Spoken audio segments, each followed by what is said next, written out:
Is it going live? Oh, now we're live. All right. Good morning, everyone. Morning. Thank you all for joining us. It's so great to see folks in person. So exciting, to kind of get a context of everyone. And it's one of the first few meetings, recent meetings of the JAG where we all get to see each other. Thank you all for coming. Like usual, we have a great agenda of things we've got to go through. I want to sort of set up a couple of contexts. One piece is, I want to sort of recognize that we do not have quorum, for our meeting today. And we're going to talk a little bit more about sort of, what are the things that we may need to really think about in terms of allowing us to make sure that we ensure that we have quorum. Particularly, and you understand sort of the significance of it when we kind of go through some of these items that we really are going to need to make need to have quorum in order to make sort of decisions. So I wanted to kind of set that context from the beginning. Second, I want to say thank you so much to Giza and her team here for hosting us in this space. And giving us great directions, to getting here. We got here. That's what matters, right? And in particular, having the signage and the people outside, it really was truly helpful. So thank you so much for doing the hosting. We're joined by our special guest here today, and from the I don't want to say it's best because that just sounds so it just sounds weird. But we have Liz Ryan, who is coming to us from OJDP, right? And it's really looking for our insight in terms of the JAG work that we're getting to do. And you all got those prompting questions. So we're gonna spend a little time kind of giving Liz our perspective on this. And we can't wait to hear her perspective as well. So thank you for joining us. So with that said, we're obviously not going to look for approvals because we don't have quorum as a group, but we're want to do a sort of a round of intro of the JAG members. Thinking about doing everyone, but there's a lot of and it'll take us a while to do. But I want to at least, if we could do a round of intro of the JAG members, so Liz has a context of who's in the room, and then we'll get started with our meeting. So with that, I'm Eddie Fergus. I'm a JAG member, professor of urban education at Rutgers University. I've been on JAG since 2010. So, and I was convinced by these guys to help chair. So. I'm Damon Bako, Deputy Commissioner, Office of Youth Justice. We are the office that does the administration for the JAG. Liz Ryan, Administrator at OJDP. I'm Meredith Ray Labatt. I'm with the New York State Office of Mental Health, and I do Children and Families Mental Health Services. Michelle Diaz, she, her, with the Justice and Joy National Collaborative, doing TTA work across the country for gender justice, but I'm also a JAG member. Good morning, Nina Aladort. I'm with the New York State Office of Children and Family Services, a Deputy Commissioner of Youth Development and Partnerships for Success, and I've been a JAG member for 2 years now, I think, but at the table for a long time. Yeah, exactly. Good morning, I'm Bob Macker. I'm Deputy Commissioner at the Division of Criminal Justice Services. I oversee the Office of Probation and Correctional Alternatives and Reentry. I'm a JAG member since 2005. We're not members down here. We're not. Hi, my name is Precious. I work at WJCS, which is a mental health clinic in Mount Vernon. I also work for the City of Mount Vernon Youth Bureau, and I have been a JAG member since 2022. Hi, my name is Jenny Almanzar. I'm previously the director of the Journey Project, which is a family-based trauma treatment program in Binghamton, New York. I'm also a trainer and consultant for the National Center of Sexual Behavior of Youth. And this is my second meeting. I'm Brenda Friedman. I'm a judge in Erie County, New York, in family court and the youth part. I'm completing my first year on the JAG, and it's a very exciting opportunity. Giza Lopez, Executive Director, New York State Youth Justice Institute. I'm not a JAG member, but I am a JAG partner for life. I'm Annette Harris, Deputy Commissioner for Administration and Staffing with DCJS, and I'm not a JJAG member. Yep, Commissioner? Rosanna Rosado, Commissioner DCJS. Okay. Sorry I can't be there in person with you. It's been a challenge. One of the few challenges. Hear me? She's not on No. mute, but Oh, we can't hear. Is it mute? Did we mute them? Not on mute. Testing 1, 2, 3. Is it a tech issue with the room here? She can hear us, right? She's saying she's not. I can hear you. But you can't hear me. I don't know. We can see your chat, Commissioner. Okay, here, let me chat. Well, if not, we could just, if you can hear us, Commissioner, we'll just introduce you. Commissioner Rosanna Rosado, for the New York State Division of Criminal Justice Services. oh, okay, okay. And he is a Former JAG member. Secretary of State, right? Yes, former Secretary of State. Beautiful. Tom Andriola, Chief of Policy for the Office of Youth Justice and JJ Specialist. Welcome. And I know there's, we have a lot of team members from YJ. I don't, geez, if you wanted to do a. Yes, folks, if you wanna stand up, give a wave, you'll have a chance to introduce yourselves properly in a minute. And our wonderful Youth Justice PAC members. Thanks for making the trip here, both of you. Thank you. Thank you all. Thank you for all the help. This has been great. So this is gonna be more of a discussion, and we're gonna have, we have also staff members from DCJS who are also going to be also chiming in terms of some of this, and so we're gonna also hear from them during the course of our time here. And so, as I mentioned, with it not being a quorum, this actually it's gonna be more of a discussion around sort of these agenda items. The only particular item that we really wanted to look at in terms of voting on was the resolution regarding the video conferencing attendance, provision that we had talked about this last meeting. And this is a working draft that you all have beforehand to kind of have some discussion around. We'll still have the discussion regarding it, but we definitely cannot vote. So with that being said, usually seek at this moment approval of the agenda and the minutes from last time. So I'm not going to seek approval, but whether or not there are any discussions points that folks want to raise in terms of regarding the minutes from our last meeting, any sort of adjustments. Michelle. With the presentation, we talk about a report. Mhm. And this might be on me, I do not recall receiving the report. So it's noted in the meeting notes as well that the team was gonna send it out afterwards. In education recommendations on discipline reform with a summary PowerPoint presentation. No, thank you. And if we can have access to that'd be That good. was, from Regent Young. Yeah, actually, and I think that Yeah. went out right Yeah. during the meeting or right after the meeting, because I remember I was looking at it during the meeting. But we can, we'll make sure we'll send it out again. Yeah. Yeah. No, but that's a great, thank you for bringing that up.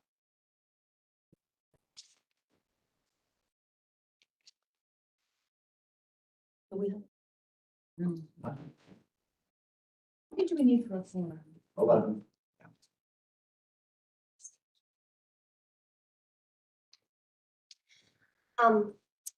In regards to quorums, obviously, if there's not enough people to vote on something, it can't happen, right? For funding, so luckily today it's only, Resolution. right, so, we have this problem at my agency a lot. We have a Behavioral Health Services Advisory Council, which approves licensure, for new organizations and agencies. So if we don't have a quorum, it's highly problematic. So we do have, an allowance within the bylaws that empowers the regulatory subcommittee to vote on behalf of the larger committee. So I was just wondering, is that something that we need to consider for the JJAG, which is, should there be like a subcommittee that has the power to vote on behalf of a larger JJAG in times when there isn't a quorum? So that's actually sort of one of the conversation points that we want to bring up Okay, later on today, which is, are there exactly great money for thinking, there we go. right? What are the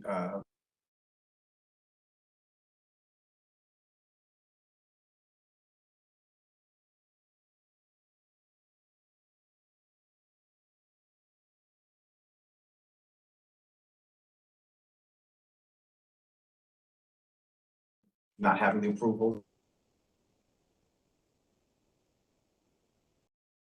Especially I think we're gonna need to get to a point where we're gonna have to make sure. Other discussion points around minutes or agenda?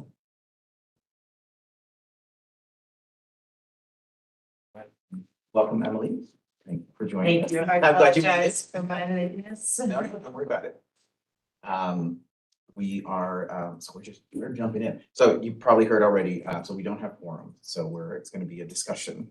So we don't have anything the only thing that was on the docket for approval was the resolution regarding the video conferencing attendance. So, but we want to talk a little bit more around how we ensure. Okay, so. With that said, we are going to move to our first agenda item, which is the funding proposal, the federal funding status update. I'm gonna turn that right over to Maura. Maura's gonna do it. Okay. Good morning, everybody. I'm Maura Gagan. I am the unit manager for Division of Criminal Justice Services on our grant unit. So we oversee a lot of anti-gun violence and youth justice grants. So I'm going to just be talking about the money available under Title II for the JJAG to vote on the funding for. And that in your packet is the chart of funding. It looks like this with the blue here. So just a quick overview of the money right now. Every funding year from 2017 through 2022 is available for us to put projects up against. And you'll see on the chart, 17 and 18 are both lapsing at the end of September of this year. We do plan on requesting an extension on 2018. And so you'll see over there on the far right, it's our balances that are available for our state share spending, which usually tends to be the RED work and the SCOC work. And then the local share is the money that we push out to the locals across the state for local programming. So you see overall right now, we have a balance of 1.3 on the state share side and 1.3 on the local side, for a total of around 5.6 available for programming. And then the projects below the black line there, those are our active projects. Those are programs that this JAG has voted on prior, and they're either in progress or still in development.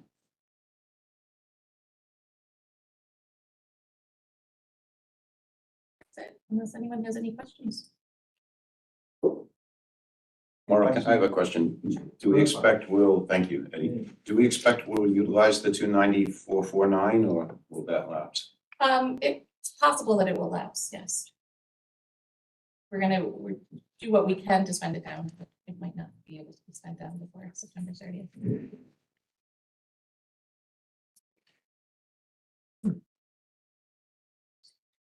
Can I ask a question about how much of the underspending is, I mean, that's from 2017. And I know that we had, when did we have our funding suspended? What year was that? Was that 18? 18 and 19. Yep. We had And suspended. 20 was suspended as well for a while.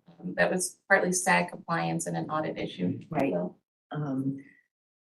but 17 was affected, even though the litigation, the sanctuary city language wasn't on that award, but it affected what we gave the regional justice teams because we didn't have enough to give them without giving them 18. So their projects are kind of on hold Okay. because of that. So our anticipation is now that COVID is over, we no longer have the sanction that we should in the next couple of years get back to zeroing out our balance. Right, that's the goal, is that we're not handing back a cent too. No offense. Yeah. Um, Is there anything that we need to do urgently? So this money expires September. 2 more months. Yeah. A lot of money this one, 2 months. Right, exactly. I don't know if this is the right time to ask this question, but I'm wondering a lot about what's happening within the grants committee. Mhm. We not just looking at the money that we might have to give back, but talking about community investment and opening up RFPs for the community to apply for this funding. Yeah, well, in terms of the grants committee, haven't been able to sort of have meetings with everyone there in terms of attendance for the grants committee meeting as well. So which is, and those have been, that's been the space in terms of taking ideas from JAG, generating them alongside with DCJS staff to sort of generate like, what are the potential arenas of funding? And that just hasn't come to fruition in terms of in the last several months. And I think that all of this, all of this is an aggregate of impact that's happening in terms of having this share of dollars that we're now at a juncture where we're not poised to spend them down, right? And so, which is why in terms of moving forward, I'm hoping that as part of our discussion later on today, particularly around the strategic plan, is that we also think strategically around not what are our priorities, but also as we have our grants working group, like how do we make sure that we have it generating a set of ideas and proposed ideas that come from the JAG that we can move forward to help us meet our plans and as well as spend down the dollars that are available, right? Because we've never had this kind of accumulation, right? And I think it is as a result of all of those things happening at the same time. That's, so this is definitely an anomaly, but an anomaly that in some ways, we don't want this to happen again, right? So. Is there anything that prevents us from just giving out the 290 to the RYJTs and let them distribute it among their local agencies that they're working with on their projects? So that we can get it out to them by September? Is there anything that prevents us from doing that? We need to do a contract with them and the board would have to vote on it. Right, so we would need the JAG to approve it. We would need to have an actual idea of what they're doing. There are some significant challenges as well because a lot of the RYJTs leads are local units of government, which means they need to go before their legislature to get it added to their budget before they can accept it. And again, we have to do the contract. It's over $50,000, so we likely have other procurement rules that we have to abide by as well. So in basically 2 months, it's just not likely feasible. I mean, that's the reality. What if we were to give it to something, we have an open contract? What if we were to call amendments of existing contracts? Even if we did, go ahead, Laura. Even if we increase a contract, you still have to do a procurement and get it approved. Precious. What could the money be spent on so that way you don't have to go through all of that, whether it's breaking it down into smaller amounts and distributing it across different agencies, or maybe having like events or something that you have to put the money towards within the community, so that way it's kind of easier to spend down in such a short time frame. I work and I'm gonna let some more chime in. Great ideas, It's but right. it's just not possible. The money has to be spent by September 30th, so it's not, Even it has to be allocated. spent. It has to be, so not allocated, it has to be Yes. spent by September 30th. Well, aren't we planning a retreat in the fall? Could we not use this part of money Barbados? for that?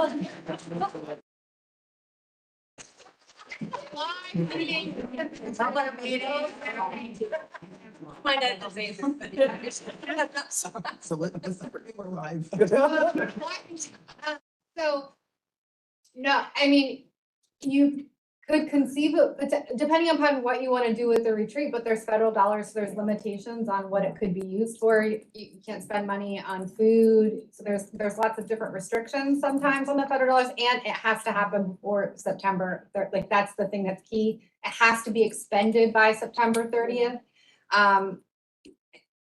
And realistically, what we know in getting programming up and running, even if we went to an existing program that was already operational, we still have to look at supplanting issues. So then it would have to be like, what new programming are they gonna do? How are they gonna expand their capacity? And how are they going to do that in the next 2 months where it's completely finished and funding is expended? That's why I was suggesting, since we're planning a retreat, we've already voted on it. Mm. Can't we use the $2017? There's already, we get $20,000 a year for JJAG spending, so there's already money set aside for that. So what about, Specific on any dollar amount Right. to do that, so that would have to come before the JAG and. If we decide to spend, yeah. so what about being that it is summertime, like I said, I don't know exactly what the money can go towards or what it can't, but I know a lot of agencies do like back to school drives, community events during the summer. Is that maybe a possibility as to what the money can go towards? So that way it's not 290,000, maybe you only spend $10,000 throughout the summertime just to give back to community organizations. So that way it's not such a big dollar amount that goes back. Right. Remembering, you know, a couple of years ago when the New York State, we paid for youth across New York to go to the CJJ Youth Summit. That was like a like a fast turnaround. And just to back on that, right, I remember a couple of organizations that got the funding and they had to do so much paperwork so fast. Could that be something that we can do? But also really, why are we not considering asking for another extension? It's just not possible at all. We've already asked for 2 extensions on this one. Okay. And there's a max limit on, Yeah, okay, yeah, we usually allow 1 extension. okay, So the second one was a bonus already. okay.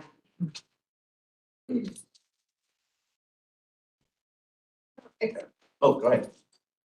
I was just gonna say, like, it's, again, important to remember context. We had COVID, right? That really impacted the programming during that time. And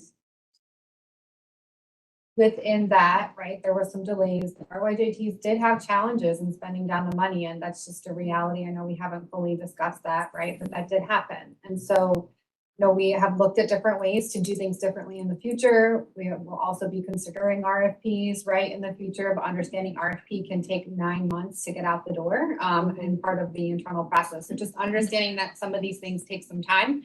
But we have been discussing internally in OYJ options we can bring to you all moving forward.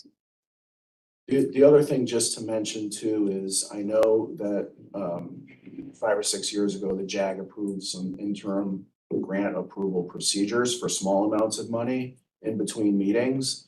But even if we were to bring something forward today at this meeting, we don't have a quorum, it would not be able to be voted on.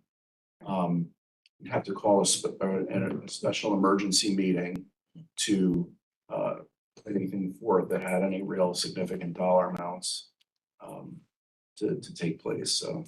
I'd rather see that than have $250,000 go to waste, sort of. My position. It's true, because once you send a large amount like that back, it's not a guarantee that you'll get the same amount back in the future if you need it. So it's kind of hard to send that back because it's a lose-lose situation. You send that much money back, you ask for maybe 250, the next time you only end up getting maybe 200 the next time you ask for it. So now that's funding that's being cut because it's not spent. Well, this is formula funding, so the amount is actually based on a formula of population and crime statistics of the state, so the turn back may not affect. So part of what I hear, and I love the sort of the brainstorming that's happening, is that what are the strategies of trying to minimize the amount of dollars that go back? And I say minimize because I'm like, someone's gonna have to give back because there's just no way of, you know, the spend down. But I think given sort of the nature of the provisions, boundaries that are existing, that sort of limit that, I think are glad we're sort of discussing this. And but I want us to be, you know, also recognize, like, you know, there is this 290.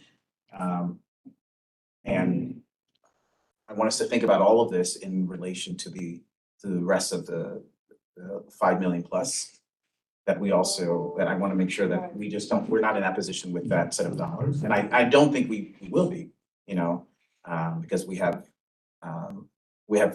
particularly the set of priorities that we have outlined for our current 3-year and what I can imagine are going to be part of our next 3 years.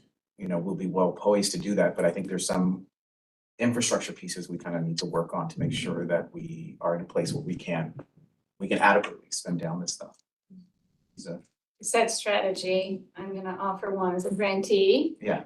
and I'll regret it the moment I say it, but creating strategies of accountability, I think is really important. Obviously, there was a pandemic, things were delayed for reasons that were literally out of anybody's control. But one thing that the YJI finds very helpful is the cash flow meetings with Maura and Tom and Damon. It keeps us on our toes and it allows us to think forward, right? What do we have that we have not expended yet? How can that support the mission of the YJI, but also the mission more largely of the JAG in New York State? So I would suggest institutionalizing such things if they aren't already happening, in addition to accountability of the grants group, right? What are the ideas that are coming out? How do you get from ideas to actual implementation, right? What does that look like if an RFP takes 9 months? We can have all sorts of ideas, but can we spend it in that time frame? So my 2 cents. Thank you. I'm curious about I mean, it's an issue of people showing up and us making a quorum. I mean, part of it is the generation of viable grant ideas, and part of it is the engagement of the full membership of the JJAG. So, I mean, how far short of a quorum do we generally fall? I mean, because we've been kind of paralyzed this way for a while, and Just like that. Today we're 2 members short. Okay. We had one, member that had a sick child this morning and couldn't make it. Right. And that we didn't hear from. Mhm. So we thought we were going to have a quorum, but we just didn't. And, but hovering near that line is tough because, we send out communication and we don't get a lot of responsiveness with the communication. And there are several members that just So how many members do we have? 21, 21. And what constitutes a quorum? 11. And I know from conversations that we've had over time, it's difficult to bring on new people who are maybe more like ready to be engaged. I mean, I think we probably need to have a strategy around that in particular to say, who's not regularly attending meetings, does it really make sense for them to continue on the JAG, have those conversations individually, and then open up space for folks who really want to be here and who come with ideas and energy. And I mean, to me, that's the working group is like, because that's why we're unable to, because this to me is completely unacceptable to ever leave any money on the table being, my primary occupation being a grant maker. I think we need to see ourselves that way, that we, it's a privilege to have this opportunity. And if there are folks who are unable or unwilling to meet the requirements of being a voting member of this group, sometimes they would be quite happy to step down or, but I know the challenges of getting people appointed. So I guess I'm curious, Tom, what your thoughts are on what it would look like to get new members appointed and the reality of that. Emily, I'm gonna jump in here. First, just the reality of getting new people appointed, it takes 7-8 months sometimes to get new people appointed because you gotta go through the appointment process. Yeah. And then the background checks and all those things that everybody I'm sure has been through, and the packet is quite intimidating when you get it and everything like that. But also I think this is a good time in our strategic action plan as we're planning a retreat. I know Tom sent out a doodle not long ago, just for everybody to reply what dates are they're available so that we can get as many people in the room as possible.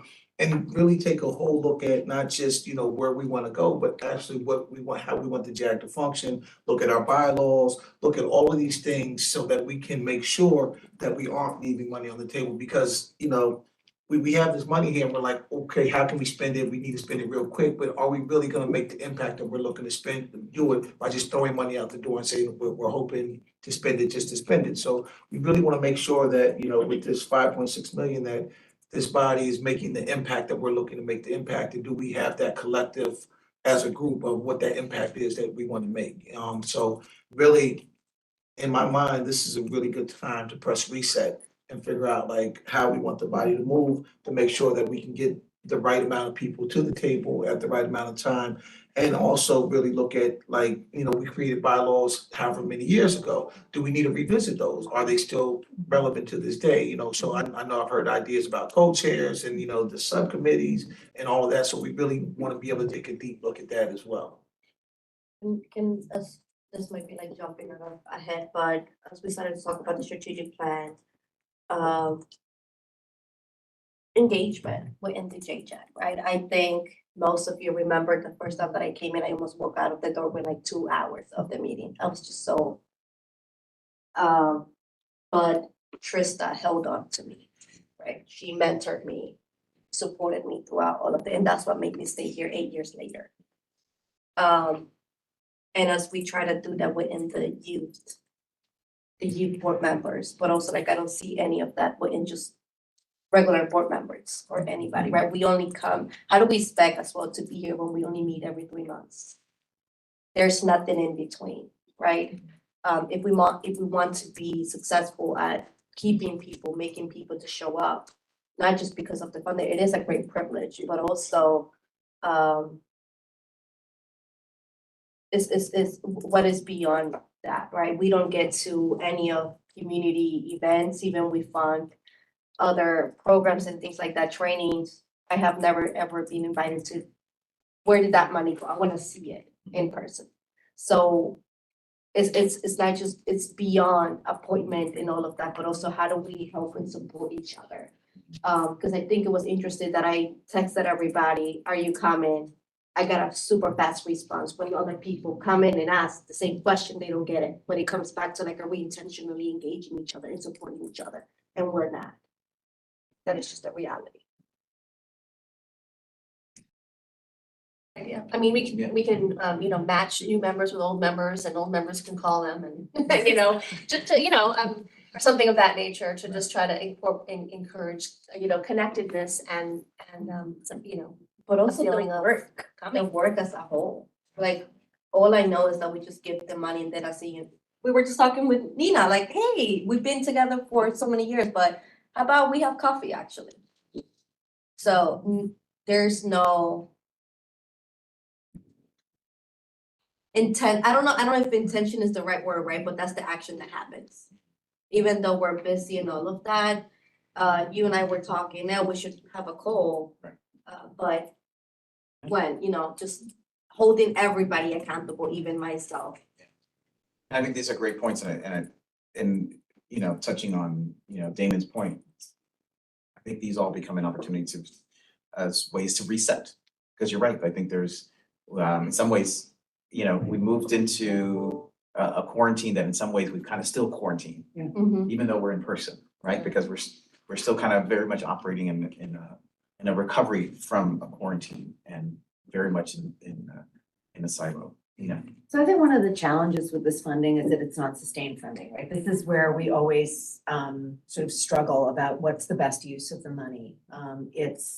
You don't want to set up a program that then closes the minute the JAG funding goes away, that we need to really focus on things like capacity building or information gathering or engagement. So, one of the things I'm just sitting here thinking about is the governor just engaged in a series of youth listening tours over the last few months that were really amazing, actually, to be in the room with young people. And I'm just wondering if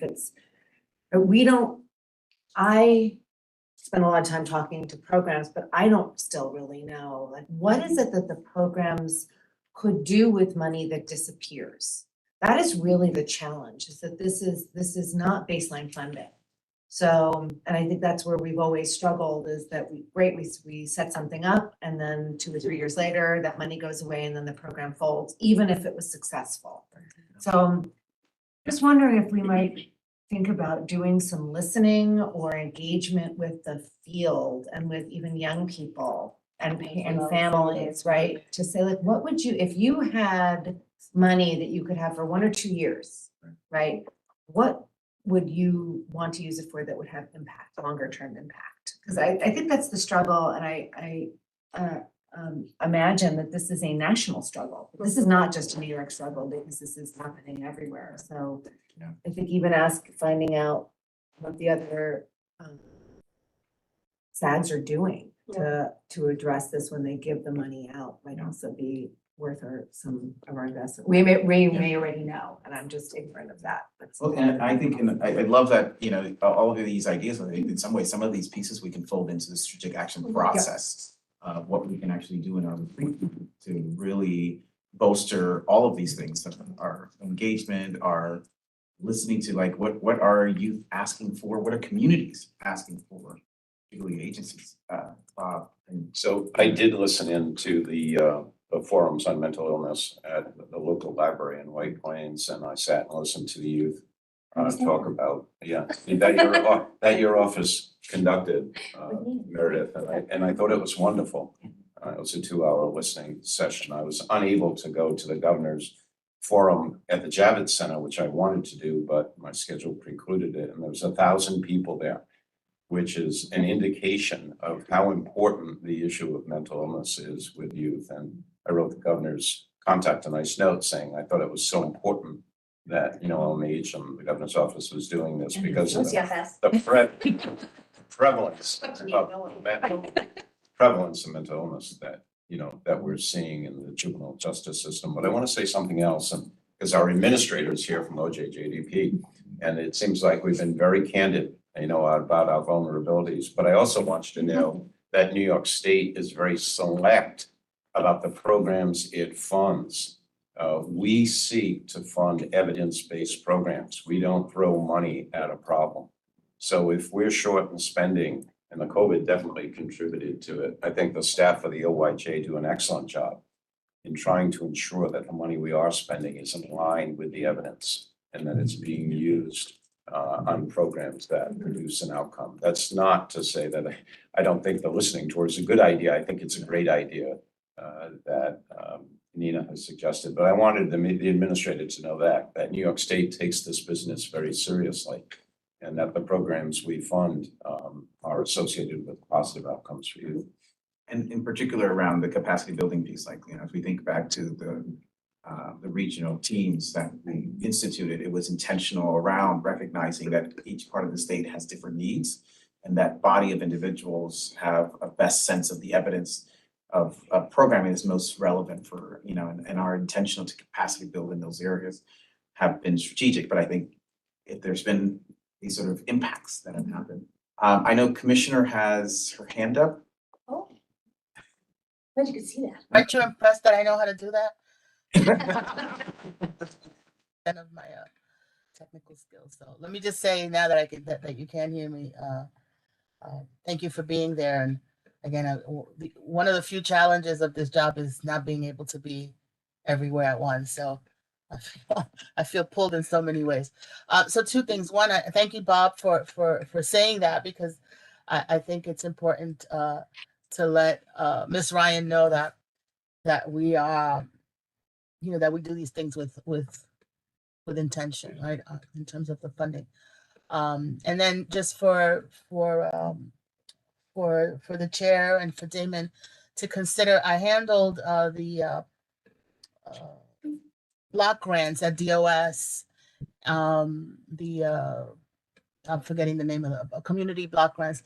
And so one of the things we did when we ran into this time of year and we had to spend money by October is we just did an increase for the existing contractors, you know, for the existing grantees.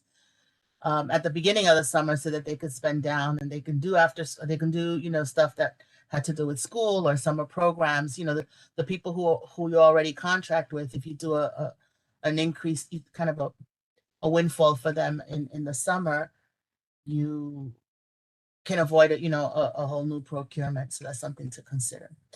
And on the issue, I just wanted to weigh in on the issue of participation and quorum. I mean, DCJS has, I don't know, maybe Lee knows the number of commissions that we gather on a quarterly or a monthly basis. And we don't have this problem with quorum and showing up. And it pains me a bit because this is perhaps the most important one. We actually have the ability to impact youth in the state, and everyone at the table represents a constituency. So I don't think having more activities, will bring you to the table. But I think a frank look at who is at the table and whether they want to be there is something that we should do internally, because of all the commissions, right? Forensic science, so they're all professional commissions. But this is perhaps the most important one for me because we're uniquely positioned to make an impact on youth before they have justice involvement and while they are justice involved. And so I think at the end of the day, we have to take a frank look across the table and say, do you want to be here, right? Some of you are paid to be here because you work for the state, you're doing this work already. But when we look at the external people are, there's a lot to do, and I know you are all really busy, but I don't think creating more activities to meet kids, to meet the youth is going to help. I think that, that we need to have some frank talk about how we show up. And I'm willing to do that, in partnership with the folks at DCJS. And we can also try to speed up appointments, but the bottom line is if people signed up for this, they should show up. Thank you for letting me weigh in. Thank you, Commissioner. I think Meredith and Chiza, I think you had your minute. Yeah, I was just saying that I don't, having been in the field for a very long period of time and seeing kind of the pendulum swing, one of the things I'm really concerned about right now is the pendulum kind of swinging back to like the 90s. I'm hearing a lot from the field about the increased aggression of youth. You're hearing it. We're hearing it from our hospitals. We're hearing about schools being ill-equipped to manage these out of control young people. And those of us, in the know, all of us here, because preaching the choir, right, know that it's trauma-based or it's reactionary to, things that are happening, environmental. COVID had a big impact of it, obviously.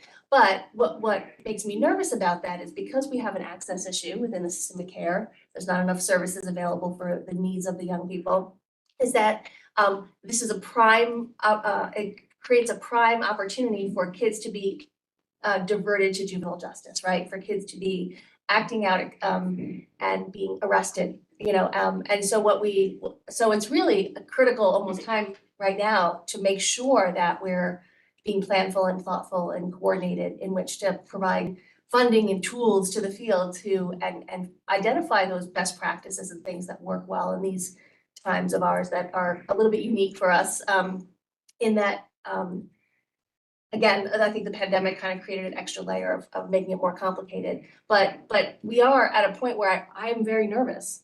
I'm very nervous that we're going to see the pendulum swing and we're going to start suddenly seeing the numbers go up in the detentions, in the facilities, in the arrests. We're there.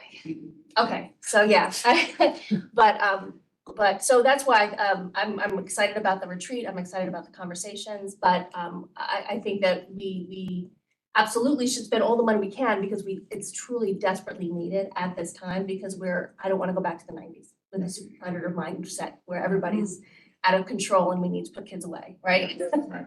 So.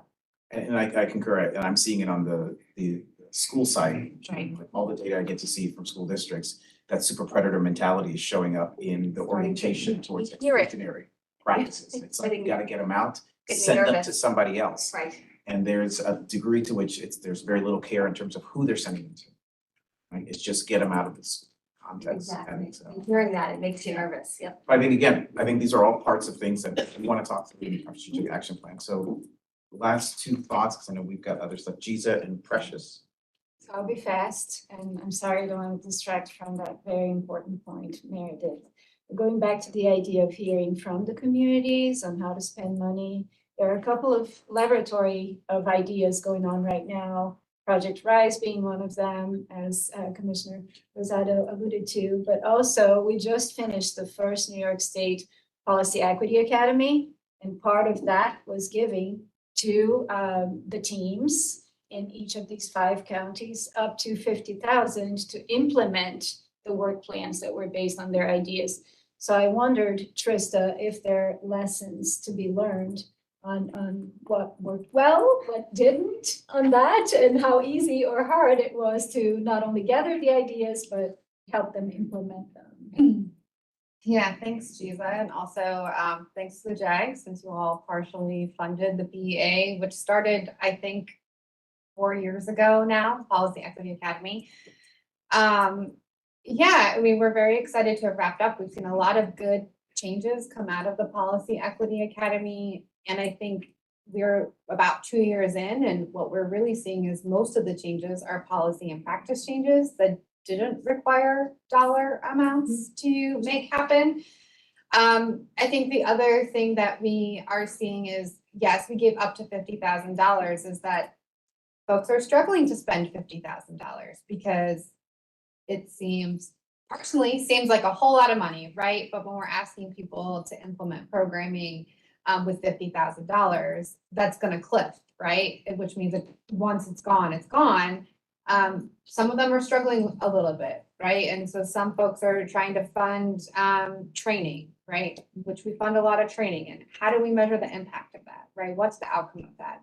Some folks are funding some things with youth organizations, which is great, but again, it's a point in time thing and then it's gonna go away.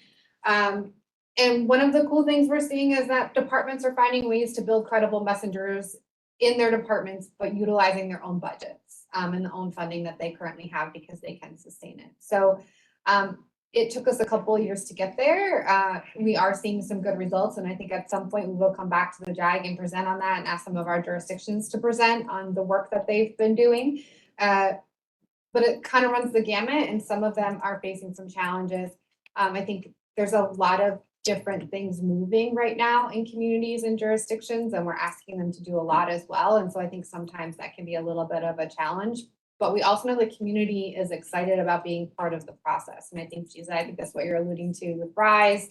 You know, Shalane and I and Courtney and others in OIJ, or who were in OIJ, spent a lot of time in the community and hearing from them and what some of their needs are as a result of our work with Project RISE. So yes, the community can come up with ideas. Young people can come up with ideas. I think it's about the execution and understanding, you know, how we can make that happen in the timeframes that we need to make them happen. Geez, I hope that answers what you were looking for me to do. Okay.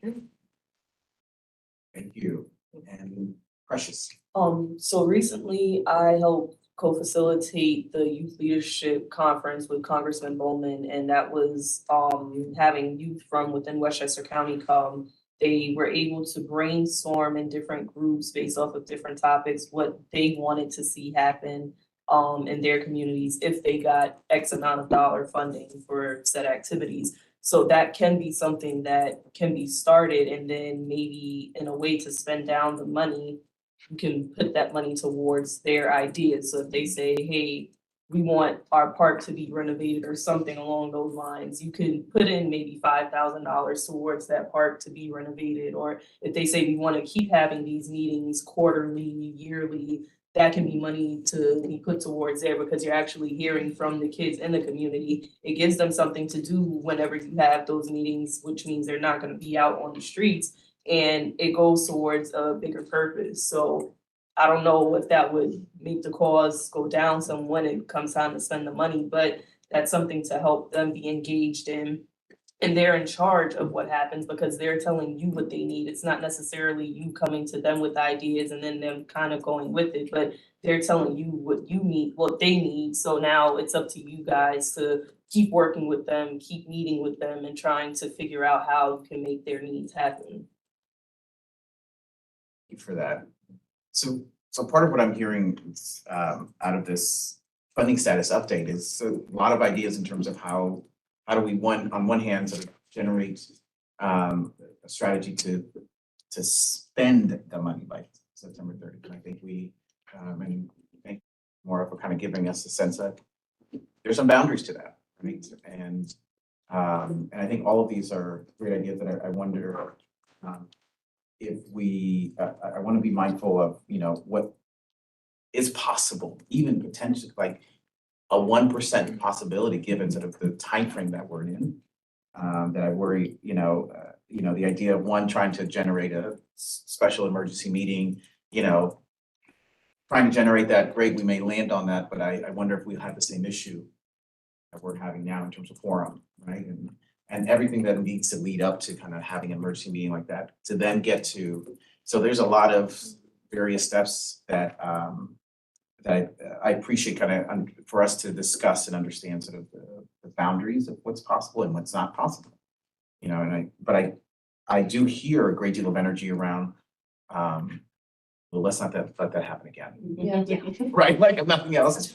Let's not let it happen again. And I think sort of prioritizing, and when we get to our strategic plan, action planning process, that we really talk through what are the ways in which we make sure that that retreat and the meeting that is happening, shortly afterwards, that we are clear around the commitments that need to happen. What's the lift that needs to occur, getting us to there, so that we're establishing some of these pieces as a committee. Emily and then Trista. Well, I just, thinking about what Bob said earlier, and I was thinking about when I first came on the JJAG and how we were funding a lot of one-off community-based things for 3 years and then out, and how much we have evolved in a really positive way to be starting with the regional youth justice teams and the Youth Justice Institute, where we are here today, like that, we have invested in vehicles that then do the work that we don't have administratively the capacity to do ourselves. And I know some people really like the direct service programs, but those are very hard to administer, maintain, and track and evaluate. And so I think maybe we could capitalize even more on the existing structures that we've already deeply invested in to enhance them, to be able to take funds from, because we do have a lot of money to spend.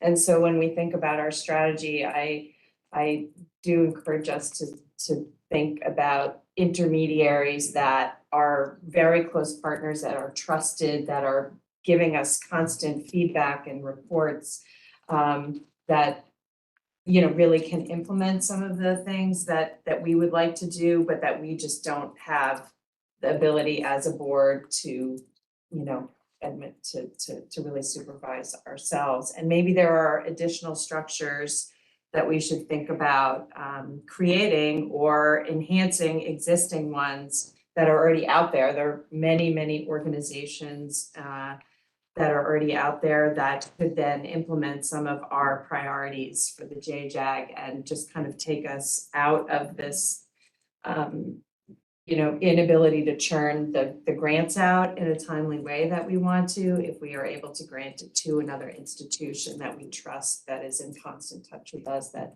can be doing the implementation. Great idea. Trista.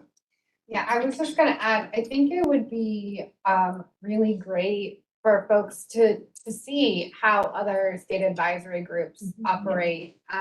Again, we're likely New York State is not unique in some of its challenges, right, in getting funding out the door, but we also know, we've seen, Shalane has seen, we've seen when we go to conferences, I know I've raised this before, so I'm like beating the drum again, but when we go to these other national conferences, you get to learn from each other and see the ways that, other state advisory groups are operating and how they've addressed some of the challenges and issues. So I think it's really important, I think, if folks can make that connection to do that. I know that we'd be happy to facilitate with other state advisory groups. And the other thing I would just suggest as a part of the strategic plan is your last strategic plan was just like big, bold, and wide, and that's great. But just thinking about maybe is there a way to narrow one or two priority areas that we feel like, or you all feel like we can drill down on and really invest in and see a different, and see a change happen? Because I think it can be a challenge, right? It's a good thing to have all these ambitious ideas, but in terms of how do we narrow and prioritize, I think it's a little, I don't even know if we tried to hit every programming goal in your strategic plan, but it's very difficult to do that, right? When there are a lot of different priorities. So I think those are just two pieces of things that I would share as you all are thinking and planning forward, for what it's worth. Thank you. Thank you. You're right. So let's go to our next agenda item. We're going to come back to this conversation, I think, in the context of strategic action planning. Because I think it's an opportunity. What I'm sensing is the energy around, let's do something, let's do the reset, right? And let's treat the retreat and our next action plan as an opportunity to kind of do that.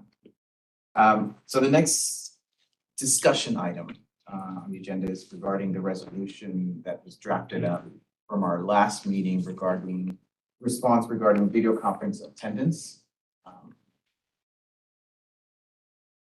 Thanks. Yes, so as we started the conversation at the last meeting, chapter 56 of the laws of 2022 did make some statutory changes to the open meetings law. So it basically requires that meetings be held at a publicly disclosed location in order for membership to count towards a quorum. There are some extraordinary circumstances, exceptions that can be made to allow a member to participate via video conference without disclosing the location. If we do a resolution and adopt procedures for that. As we mentioned, we won't be able to do that today, but there is a draft resolution and a draft set of procedures that was in your packet. We are limited in what we are able to do. So there are certain things that the statute requires that we won't be able to change.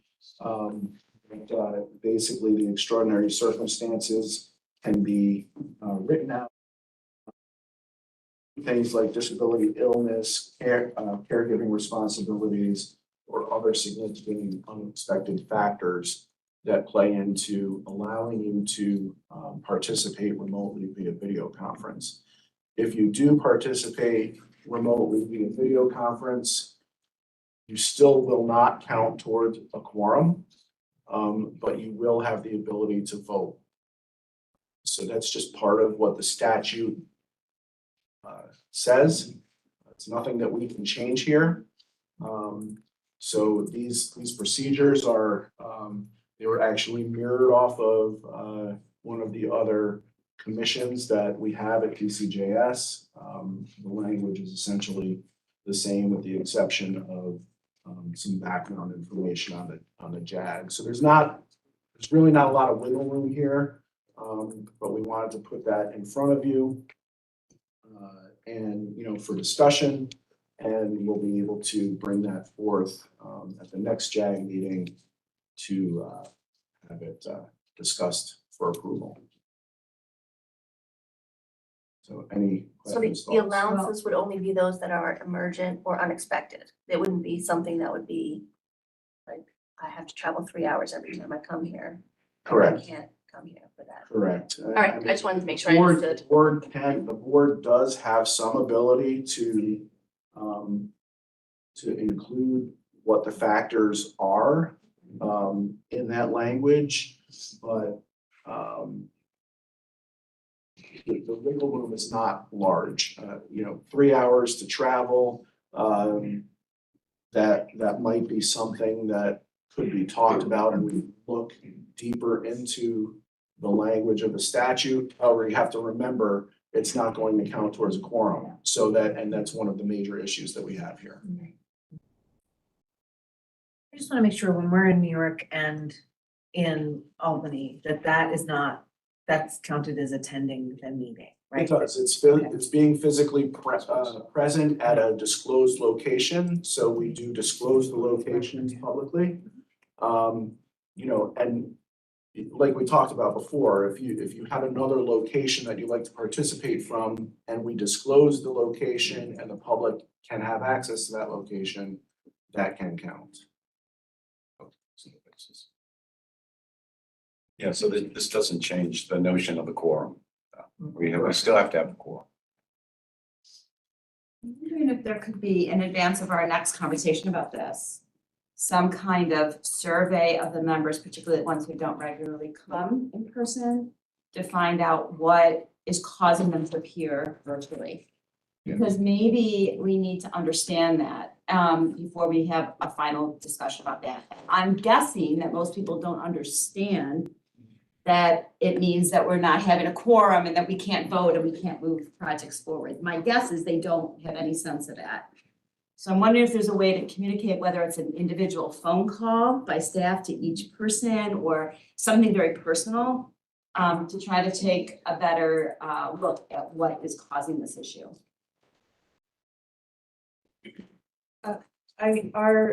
Is almost everybody on this board either located somewhere near Albany or somewhere near New York City? No. So I know we've had all, like, other locations people have called, you know, so I think in that sort of surveying of people, like, what other locations might be most convenient? I mean, that doesn't help you if you are unexpectedly traveling. I mean, my situation in March was I was traveling and, you know, Tom said, well, you can come on video, but you have to disclose your location for open, you know, which was not possible for me.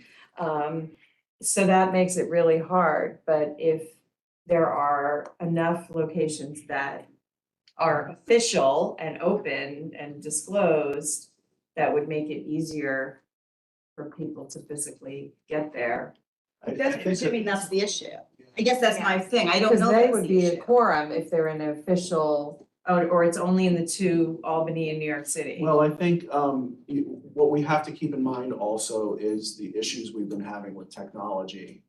You know, that's another part of the discussion about whether we should, as a board, try to be physically all in one location or not. As you might recall, in the past several meetings, we've had significant issues with technology. So that's another, just another factor to consider as we think about opening it up even more. But it really precludes us from having members that are in Western New York, right? Not really. I I- traveled in from Buffalo. Yeah, I mean, that's. So I guess what I'm saying is that's why I think an individual phone call, is it a Yeah. distance issue? 'Cause Yeah. for me, it's not, because I can come the night before and stay over. Mhm. But there might be something else. It might be having small babies at home. It might be caretaking for an elderly parent. It might be that they can't get the time from work. I mean, I don't know. And that's why I think having these conversations on an individual basis, where they might not want to share it in a group setting, would be very insightful. I'd just like to add to that, and Eddie, I'm gonna put you on the spot as our chair, and that is that I think those calls should come from the chairperson. Because thinking about, you know, the constituencies that our members represent, I think it's unfair to put staff in that position. I think that should be a call on a personal basis to, you know, from the chairperson. I think that brings a lot of weight and gravity to the subject, so Yeah. that would be my recommendation. You know, and I concur. I actually wrote that down as a note to myself. I started looking at, I was like, okay, who do I need to be calling? Yeah. Yeah. Well, particularly if we can expose personal circumstances, right? Yeah. That was a really good point, yeah. Mhm. That's great.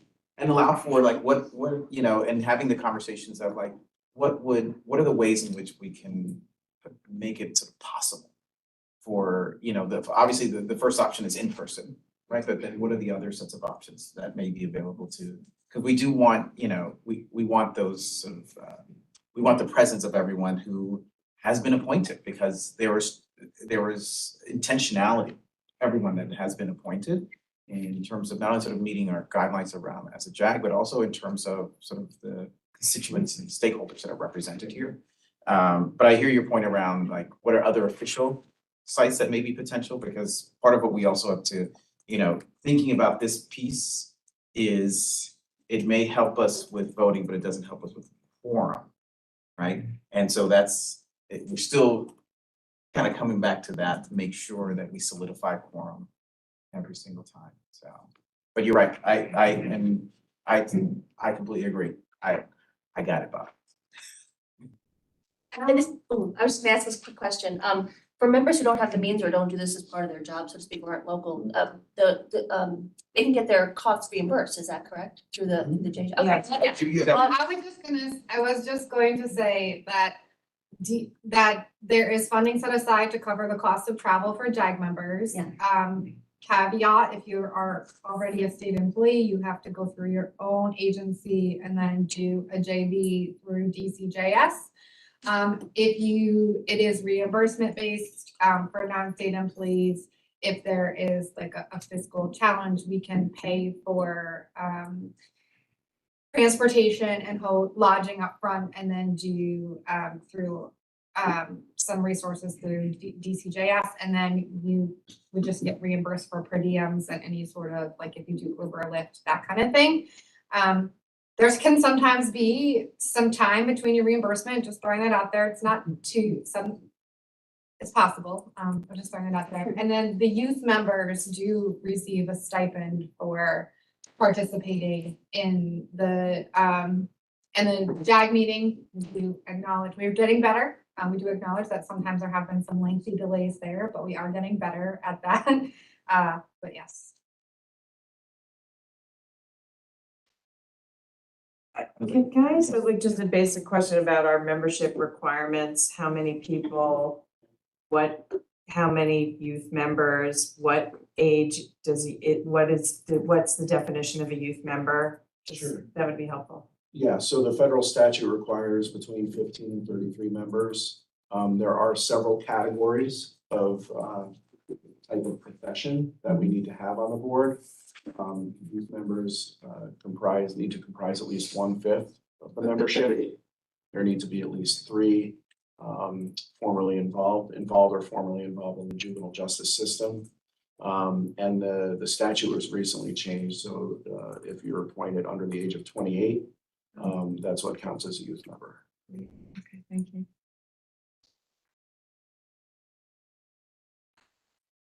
Is that right? Nicely done. Well, 28 helps. Is it following the brain science? I mean, 30? And correct me if I'm wrong, but it does allow also family members or parents, right, who had young people in the system could also be appointed. Right. Yes.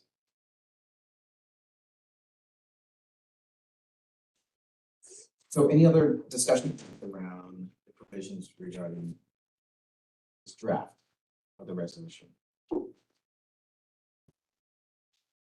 I would vote for the most generous extenuating circumstance language that we could do. Just because, you don't want to define it too clearly because you want to have discretion. And even though it may not count for a quorum, you do want participation regardless. And I think it's nice for people to be able to participate even if their circumstances don't allow them to meet the quorum. So because of the new way that people work post during COVID, I think all employers and workplaces are struggling with the same issues about getting, people wanting to show up in person for things. So I think, it just makes sense in today's world. There is some blanket language in there that you'll see that says any other significant expected factor. Yeah. Precludes a member from. And then I'd just say, I know this might not even be an issue, but if for some reason we do have a large preponderance of members who are kind of in the more western region of the state, and they're and it is challenging for them to make the meeting in order for us to get forms on a regular basis, if you find this, and we have to find another, can we do like a third site? Sure. That's right. Yeah, So I don't know as if, long as it's publicly disclosed and the public can access it. Great, and so I would just say that I don't know about DCJS, but OCFS, I'm not Nina, sorry, OMH. So matched with you lately with That's this okay. corporate together. OMH does have regional field offices. We also have local facilities that are a part of like the state network of technology. So if there's a need for additional locations, then you don't have them. We can also look at my agency to help us. Great. Good idea. Thank you for that suggestion, and I think, you know, I'll say personally, I think my issue is definitely around sort of the public disclosure of locations. Right. I think it's. It's a state office, right? Yeah, So that state you're office, able which is to, like, right, yeah, it's yeah, safety. a sense of safety, and I think particularly given the current moment that we're in, that the work that we are doing, there's not always the greatest public support. And so I worry about, I know I've had a couple experiences already where I've been in places where the work that I do, folks are showing up wanting to have face-to-face interaction. Then I think we just want to make sure that this type of provision, I think, is, you know, we want to be mindful of sort of how community gets to engage with members who are volunteering their time, and in a way that also maintains safety for the individuals who are doing the volunteering.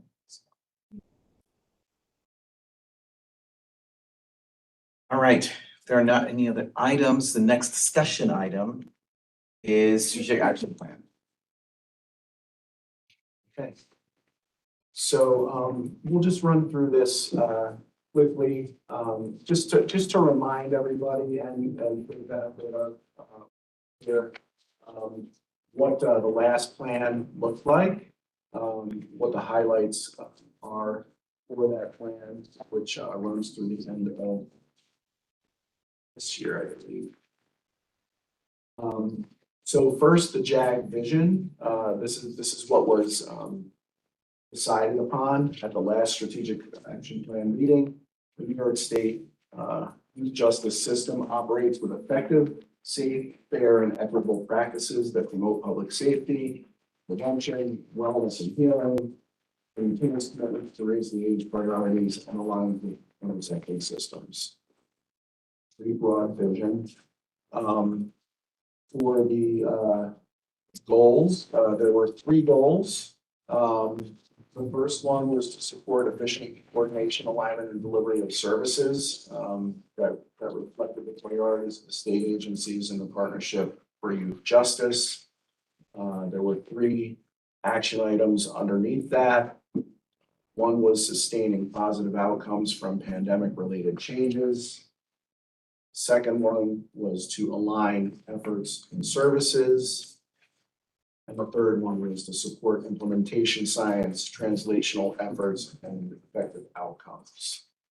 I'll go through them all, and then if we want to revisit it.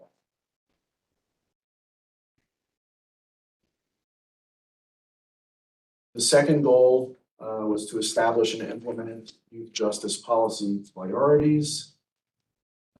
First, by addressing racial and ethnic disparities. Focus on trauma healing and behavioral health.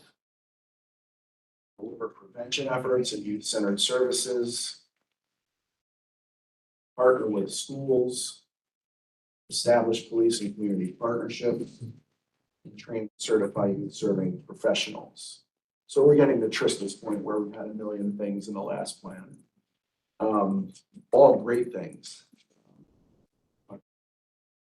Get together and talk about these things, does that count? It should count, don't you think? If they talk about them, Like, yeah. sure, yeah, we can count for what, however you want them to count. Yeah. Third goal, enhance positive youth, family, and community impacts and outcomes. I think our meeting should. With youth-centered service delivery, and youth, family, and community partnerships. So that's basically breezing through it in a nutshell there.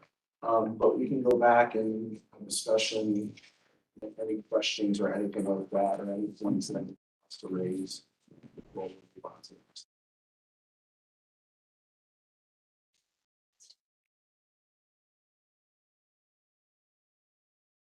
So I guess this is just a question. We just talked a lot about voting on the money, spending the money, making sure it's getting to the right places and on the ground to get the work done and to support the field. But then I feel like a lot of this is policy, right? And, not everybody at the table is as in a policy position. But there are a number of us at the table that are in a policy position, and we do have these conversations. Is there a way to almost think about this as a two-tiered approach? Like, where we can make the policy of our work kind of, not to be funny, but like count, or to make sure that we, or at least are purposefully having conversations around the strategic plan at a more policy level, but also doing the work of the JJAG around the monies and the allocations and the contracts and the initiatives? Yeah, I mean, I think you can structure it as part of your discussion in any way that you want, as long as you are planning to do with the money for that 3-year period and what the focus areas will be. Because when we write the application, that's what we have to kind of follow. So yeah, I mean, you can, for your strategic action plan, I think you can structure it however you want, as long as you're meeting those requirements. I just have a comment on sort of process when we do re-up this plan. I think engaging a really great facilitator who can help us like have less words. Because it is very hard. I think you can have overarching principles, you can have specific goals, and then you can have implementation strategies, exactly like you were saying, a tiered approach.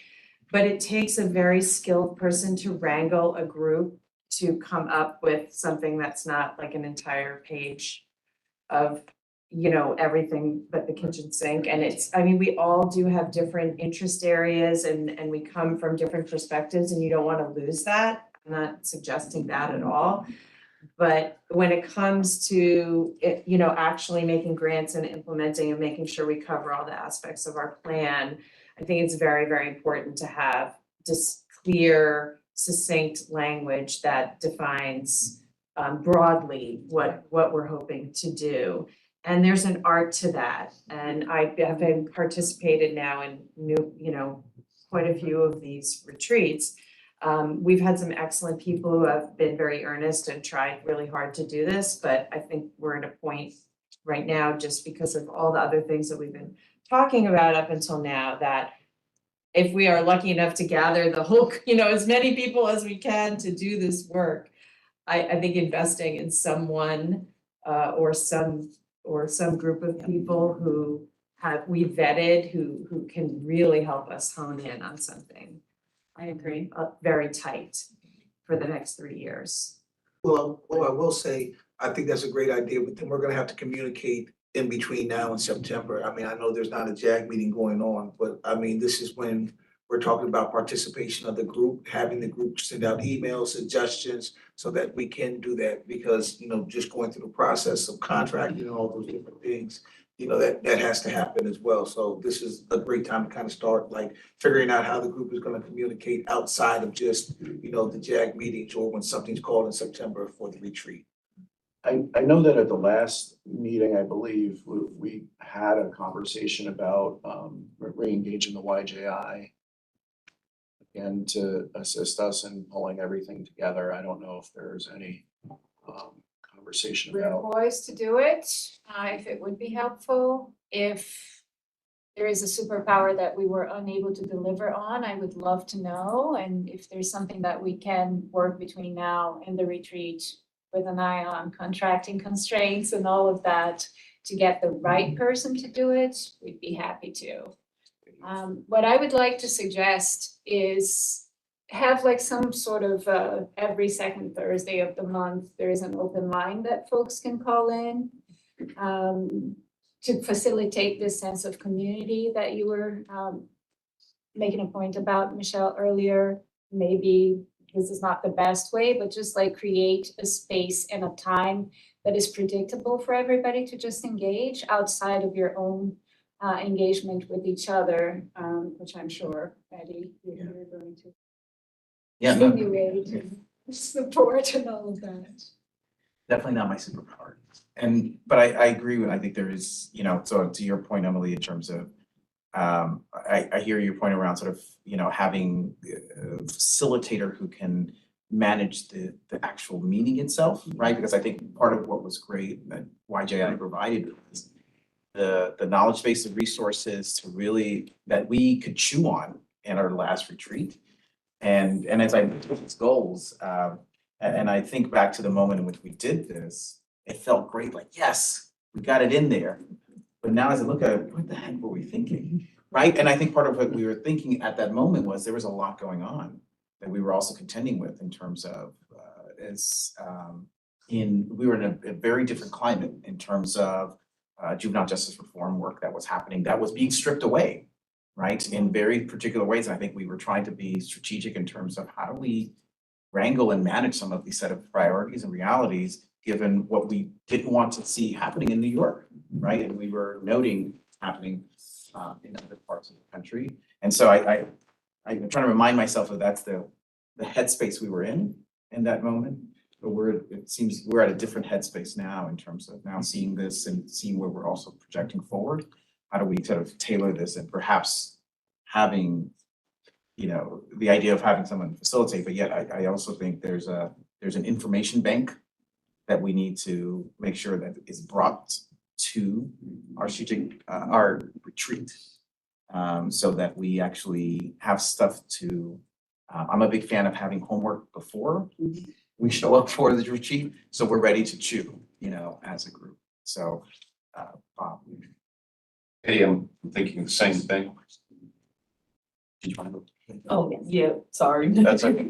Going back to goal 2, I see that you guys have trained and certified youth serving professionals, and also going back to the money spending portion, in community and with the engagement and stuff. Why can we not set up trainings for JAG members in between meetings that we have, so that way we can also gain something from you guys having to spend the money down? For example, like an ACEs training, adverse childhood experiences. I don't know if everybody else has had that training. I had it in 2019, but we went through a pandemic. Things have changed since 2019. I can use a refresher for that. I'm sure we can all use a refresher on it if we don't have it. And that way we can come to meetings and say, hey, we did this training back in August. It's now October. This is what we learned in August from the training. Okay, we have another meeting, say February. Between October and February, we can have another form of training. And when February comes, we come back, bring you guys what we learned. So we're gaining something from it. You guys are also spending money down, so you don't have to send so much back. And we're bringing more experience as JAG members on the board to the agency. That's a great point. I like that. I like that, development, staff development. So I was gonna say that, I'm in the same place, Eddie, and I think that I look at this, and I'm not discounting it, because I think it was a good visionary plan. Right. And I think there's a difference between a visionary plan and a strategic plan. So perhaps that's where we need to distinguish. Yeah. In terms of facilitator, I want to be cautious about this. And Emily, I really appreciate your suggestion. In the past, we did have one facilitator, and I thought he brought us down a road that we weren't really, he kind of oversteered. Yeah. I thought the Youth Justice Institute did a good job of it, corralling us in a relatively short amount of time, but I'd like that to be a more lengthy process, because that was putting on steroids that day. So, it was good. We came out with a product and you forced us, but if we had more time for discussion as a group, I think that could be helpful. I'm glad you're saying this, and I want to make space to recognize something you said, Eddie. In retrospect, not just in hindsight, but with a cooler head, I think what we got out of the strategic plan, besides the vision, was a sense of, oh my God, we got this done, right? Because I don't think we thought we would. And I want to remind everybody there were milestones that we needed to meet in order to keep things kosher, right? with the JAG and its federal requirements and all of that. But you took the words out of my mouth. I think that repackaging many of these ideas in terms of a theory of change would preserve the vision, but then how do we go laser focus into actionable items? That's where it falls short, I think. But that's my suggestion. I love that because I do feel like there's a disconnect between, you know, these visionary things and like, what's the role of the JAG? And like, I think that's maybe why some people don't feel like they need to be here, right? Because what is their job? What are they contributing? What are outside of just approving some funds? But I think if we have a good sense of not only the vision, which I think these goals are, but then the objectives of what we're trying to accomplish, and then the action steps of what we are charged to do over the next year, people might feel more connected to the work and might feel like they are making a greater, as much of an impact as we know that they are by being here. And if I may say, I know, you know, in previous years, I know, having been on, you know, the JAG for so long, I know my greatest energy came out of those sessions where we had some of our grantees presenting, where we had, when we had our data meetings, right? It's, in some ways, it's, you know, it's kind of like, it felt like, you know, when you go to the eye doctor and you have to, you know, change a prescription for those of us who have to do that, right? Where it's like, it gets fuzzy in the middle for a couple of times, and then all of a sudden it gets refocused during those types of meetings, for me anyway, you know, and so I'm wondering, you know, you know, making sure that, to your point around sort of helping to sort of encourage sort of an understanding with all the members of like the importance of their presence, that they are sessions that they feel as if like it gives greater, they're reminded of the focus that we have as a group. I do think, you know, there was a lot of tremendous work behind the previous plan. I think really making sure that we're connecting to, that we don't throw it away and just move forward, right? Because I think we all have a tendency to just sort of take the next step without thinking about where we came from, or many of us do. So really doing some homework around what is in the current plan that, to Trista's point, are one or two very focused things that we remember. We're an advisory group, right? We are not a policy-making group. We are not a decision-making group at the level of impact, right? So what does it mean to be an advisory group? And where is our advisory power? And how do we connect that we have to making recommendations to policymakers based on our vision that we had? And how do we really concretize and drill that down, right? And thinking about some of the challenges that we face around this money, right? Do we focus on capacity building, right? Do we focus on physical, I'm making this up, like physical infrastructure? There's something that a community that would make an impact, but I think we need to do a lot of readiness to go into, when is this? September what? That's It's not just me. I want to ask, so I did send a doodle out. Okay. And I only received maybe 2 responses. I think you need to resend. I missed it too. I'll be honest, it was at the Yeah. very bottom of the email. I missed it I will entirely. resend it. Thank you. Except Definitely- fill out this doodle and here's what it's about. September strategic plan doodle. Pick a date. That's the title, that's the subject. Or must respond in the subject, like, I can send that right now. yeah. Maybe tell me the deadline, because Yeah. from my perspective, Yeah. I'm available all those dates, but I'm booking now in September. And so, Yeah. like, for me, we really need to set this date Yeah. soon. I'm good all days but one right now, so. Okay, how about a deadline of June 30th? Does that sound? Yes. good? Yeah. That's perfect. Not tomorrow. I was gonna say, right. I Right, I want to be better. flexible. Everybody's here And today. everybody's here, right. But for the people who are here, we're Well, all you can committed to shoot- filling you out. can make a first deadline, June 30th, June and then you can bug the original, Then- when you're making those phone calls, right? Yeah. Remind people. Yes, it's like, we missed your doodle response. So I'd like to go back to this, as somebody sort of new to the JAG, and I read this when I was first appointed. I understood that there were all these issues that JJAG wanted to address, but I did not understand from reading this what you were doing about it. What's the action? Like So for me, and this is my, I think my third meeting, I still am not quite clear, and that shouldn't be the case. I should have a really concrete idea of what you wanted to accomplish in the 3 years that this plan was in place. And I am still trying to figure that out. So I'm just sharing with you, just as somebody coming in who wasn't part of the process, and I clearly, there was a lot of work and a lot of thought and a lot of concerns, but I just can't figure out, and I still am not quite clear on what the point was, you know, what you were trying to accomplish. And so maybe that is what we're trying to do in this next strategic plan, is pick a couple, like Trista was talking about. Even if it's 2 things, that doesn't mean that there are no other things important to us, but maybe picking a couple of things that we are really agreed on are priorities for this period of time that we want to put out there to the communities to say, how can you implement this in your community? Whether it's, you know, whatever we're talking about. Like I know what Big Brother, Big Sister came to the first meeting I was at. And so mentoring was important. Well, I didn't know mentoring was important from reading this.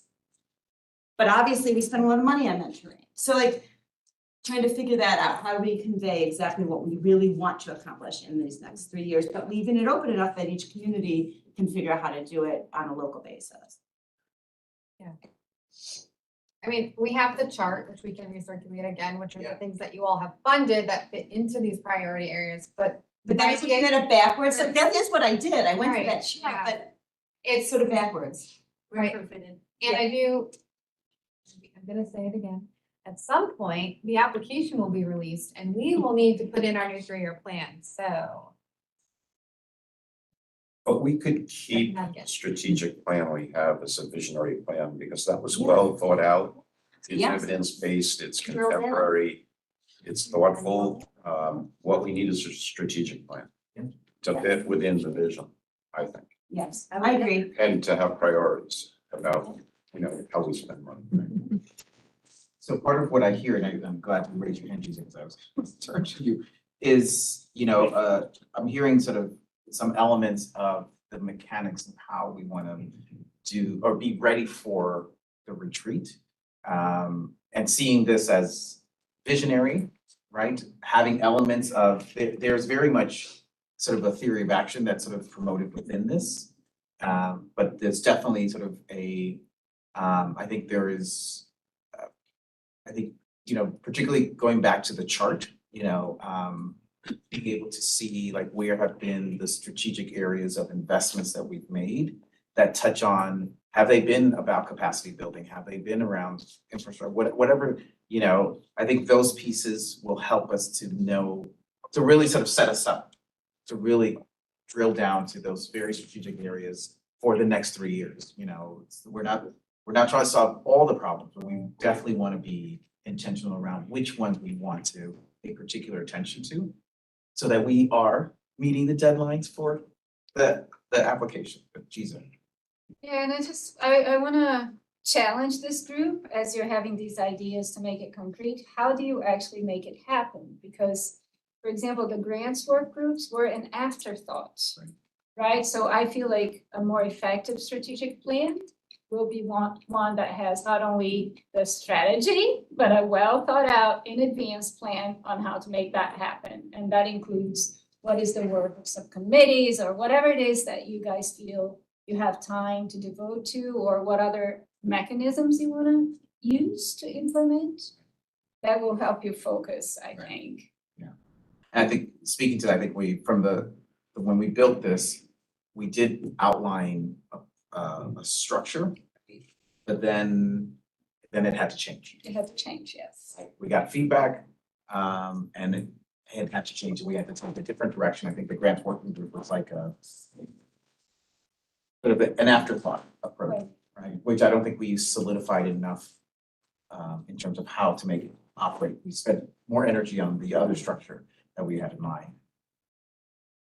But these are all good lessons learned to bring to the retreat in terms of, you know, how do we bring this to better fruition, right? Or continued fruition, I should say. I'm sorry. I guess I'd also like to hear more about what other states are doing and what their plans look like. And what their thoughts are around those plans and whether they were successful or not, or how they implemented them. And so maybe in advance of the retreat, we could get, some information about what's happening elsewhere to help give us some thought. In case they're not as lofty and more concrete. Well, We can like just gauge where we're fitting within the, yeah. I think it would be helpful, and maybe to hear sort of what their staff has to say about that.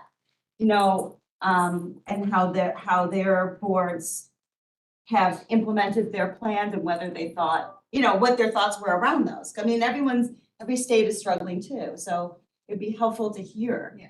I think potentially struggling in different ways. Yes. Doing well in other ways too, right? To be fair, they're really doing well in some other areas as well. So, yeah, I mean, there's a Northeast call that CJJ hosts.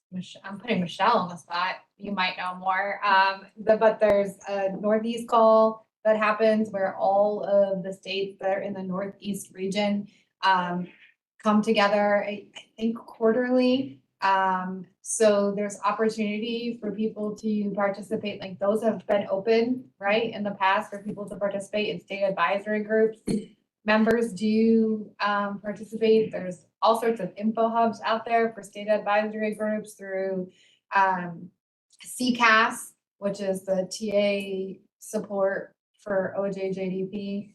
And I'm sure the administrator has more other things. I'm just rambling off what I know. So I think there's there's opportunity, and there's lots of listservs where folks share information. But I think, you were talking about homework in advance of our retreat, and I'm thinking, maybe you pick 3 states that have similar issues, population size, whatever it is, and you sort of give us that information. What is their plan? How do they implement it? And then we can just use them as sort of case studies. Not that we want to replicate, but just to help inform our decision making. Yes, we did do that last time. Okay. We did compile whatever we could find available. We had a couple of interviews, but I think what may be helpful, if not before September, because also there's only so much we can do, is have a more planned convening of SAGs. Really, like what I'm hearing is we're disconnected from the national scene. And perhaps just bringing people together. I think Might be helpful. I want to hold those accountable, right? Because these are the spaces that are already created and set. And if we're talking about seeing what is out there within the SAGs, we can bring CJJ on it. One, we pay a membership to them.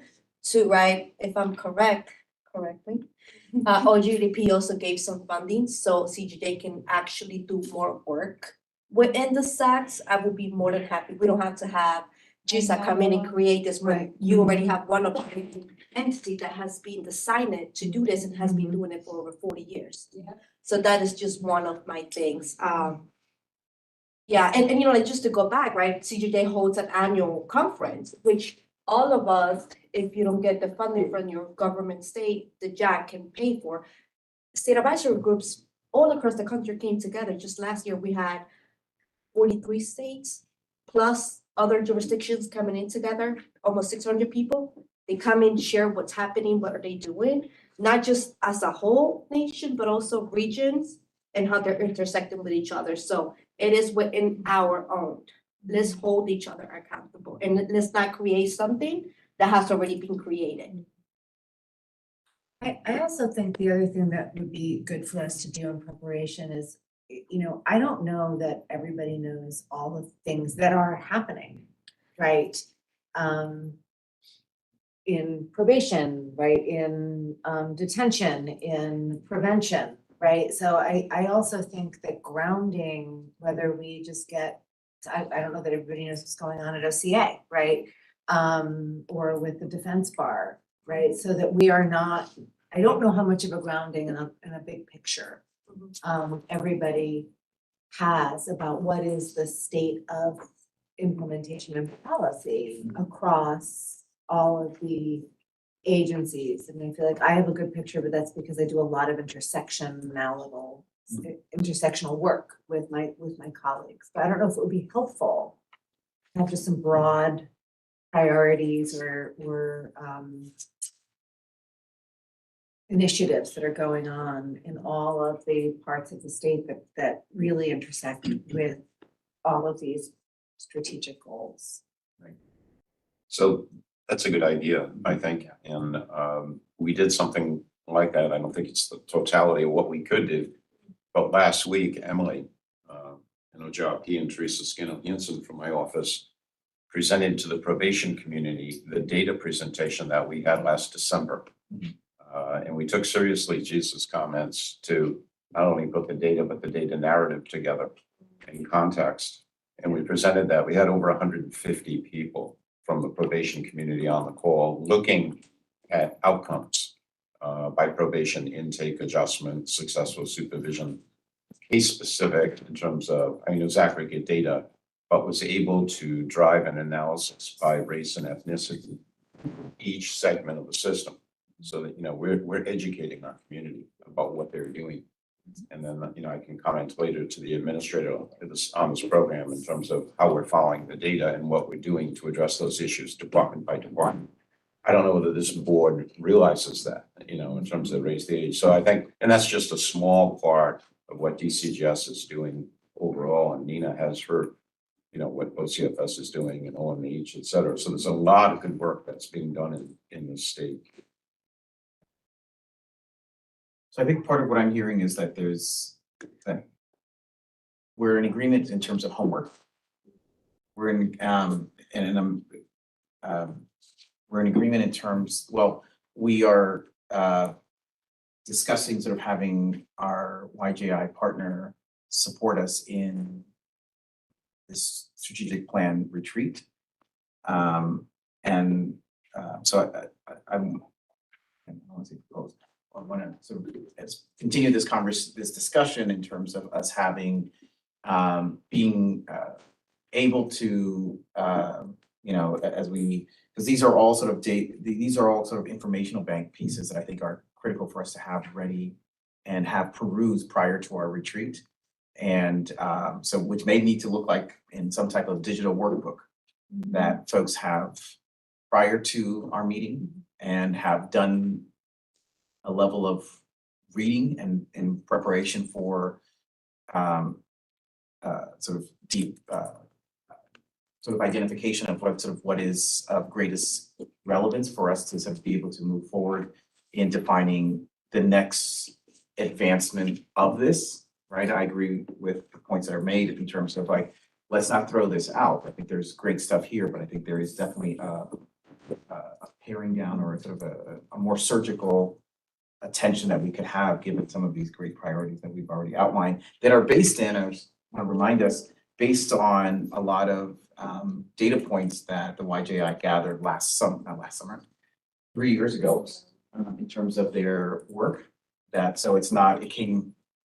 It came from a good place in terms of information of having talked to a variety of SAGs, researchers around the country, talked to regional team members. Right, there was a lot of data that was gathered that informed us to get us to this, and I want us to kind of lift that up yet again in such a way that we're poised and ready to do the next sort of level of sort of advancement around this strategic plan. I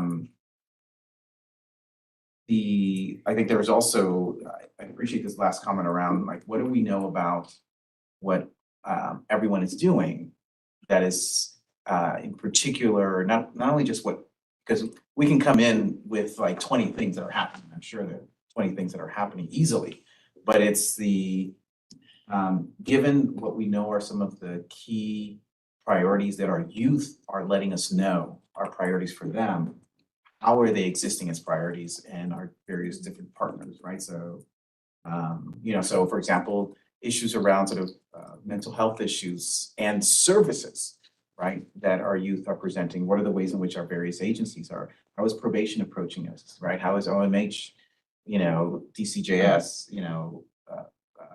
and also community-based organizations approaching this work? I think sounds as if we need to have some type of mechanism where we can learn more.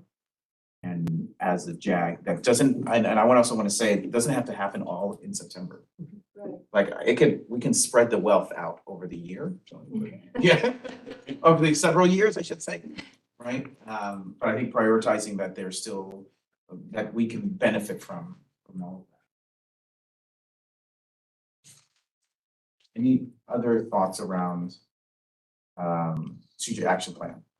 I do, this is so uncomfortable for me to say, just putting that out there. I do feel comfortable with the Youth Justice Institute facilitating this process. One, we have given them over $3 million. So to me, that is a conflict of interest in a way, not to say that you don't have the expertise because you clearly do, but I just, whether we have somebody else from outside, we have many other grantees, but I feel like we're getting, this relationship is really, really close.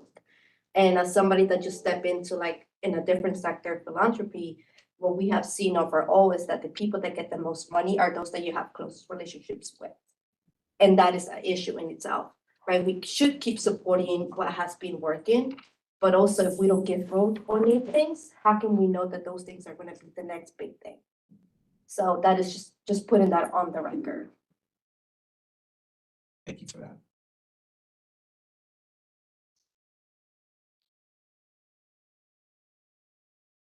Others? So we're gonna, would it be, one of the things I want to do is outline sort of the steps around strategic action in terms of getting us to the retreat and feeding that back out to everyone so that we are clear in terms of what was discussed, what are some of the steps that we're going to take to get us to our September retreat. I just want to focus in on getting us to that retreat so that we can get to laying out the strategic action plan. So I'll meet with sort of DCJS and just scope out just this discussion and feed it back out to everyone. If there's any further sort of thoughts or folks, please make sure, and I'll make it a point to I'll take it on as an accountability strategy to put a time frame or response and say like, oh, this, it won't be open-ended. I can confirm it's in our email right now. Can I just one more thing? Is there any room for us to invite CJJ to these conversations as well? Right, there are the experts within the sex. I don't know what role would they play in, but they do have received funding from OGDP. They have the experience and the connections as well. So I really think that we should, if we're paying a membership, we should make a use of that. Right, exactly. And you're making that suggestion, not specific to the retreat itself, but for them to come. I mean, it could be to the retreat, to the homework that we wanna get together, to the information that they have as a whole on sex, engagement and all of that. They do have all of that. Thank you.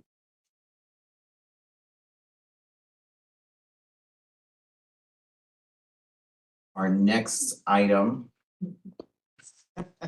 is, thank you, Liz, so much for joining us in our JAS meeting. And as you get to see, this is who we are. And this is us every time, right? Where we talk honestly and really, think earnestly around sort of how we support the youth in New York in terms of, really sort of driving forward juvenile justice reform work. So we're happy to have you here and love to hear.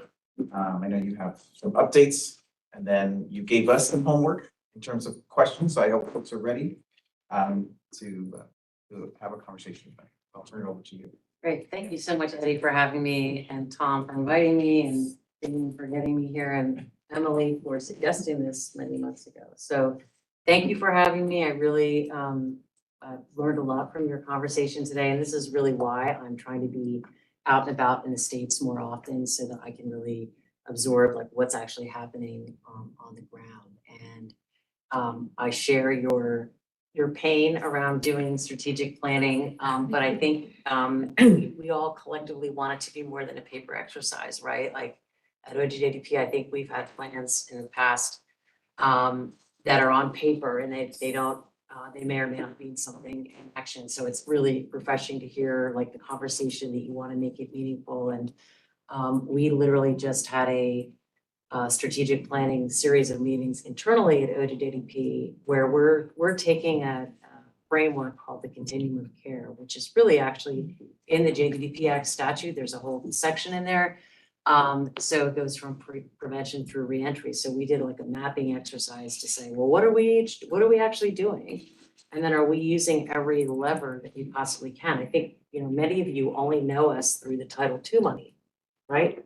But you might be interested to know we have lots of other grants. We've got lots of competitive grants, but we also have training and technical assistance. We fund research. We can do policy work. We can do data and research. There's a lot of other levers that we can exercise that I don't know that we've fully exercised. So we're engaging our staff in a process just like yours. So I'm interested to hear what you learn. And I will say, ODDP does schedule monthly calls for JJ specialists, for SAG members, so you can join anytime.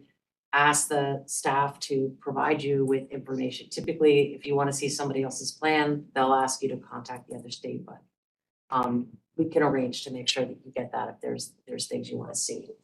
But I appreciate the thought and care with which you're putting into this. And I think collectively, we're all trying to advance many similar priorities. So I wanted to share with you all just a little bit about our priorities and what we've been doing. I think some of you who've heard me before have heard this multiple times, so I apologize for the duplication, but I do have some updates.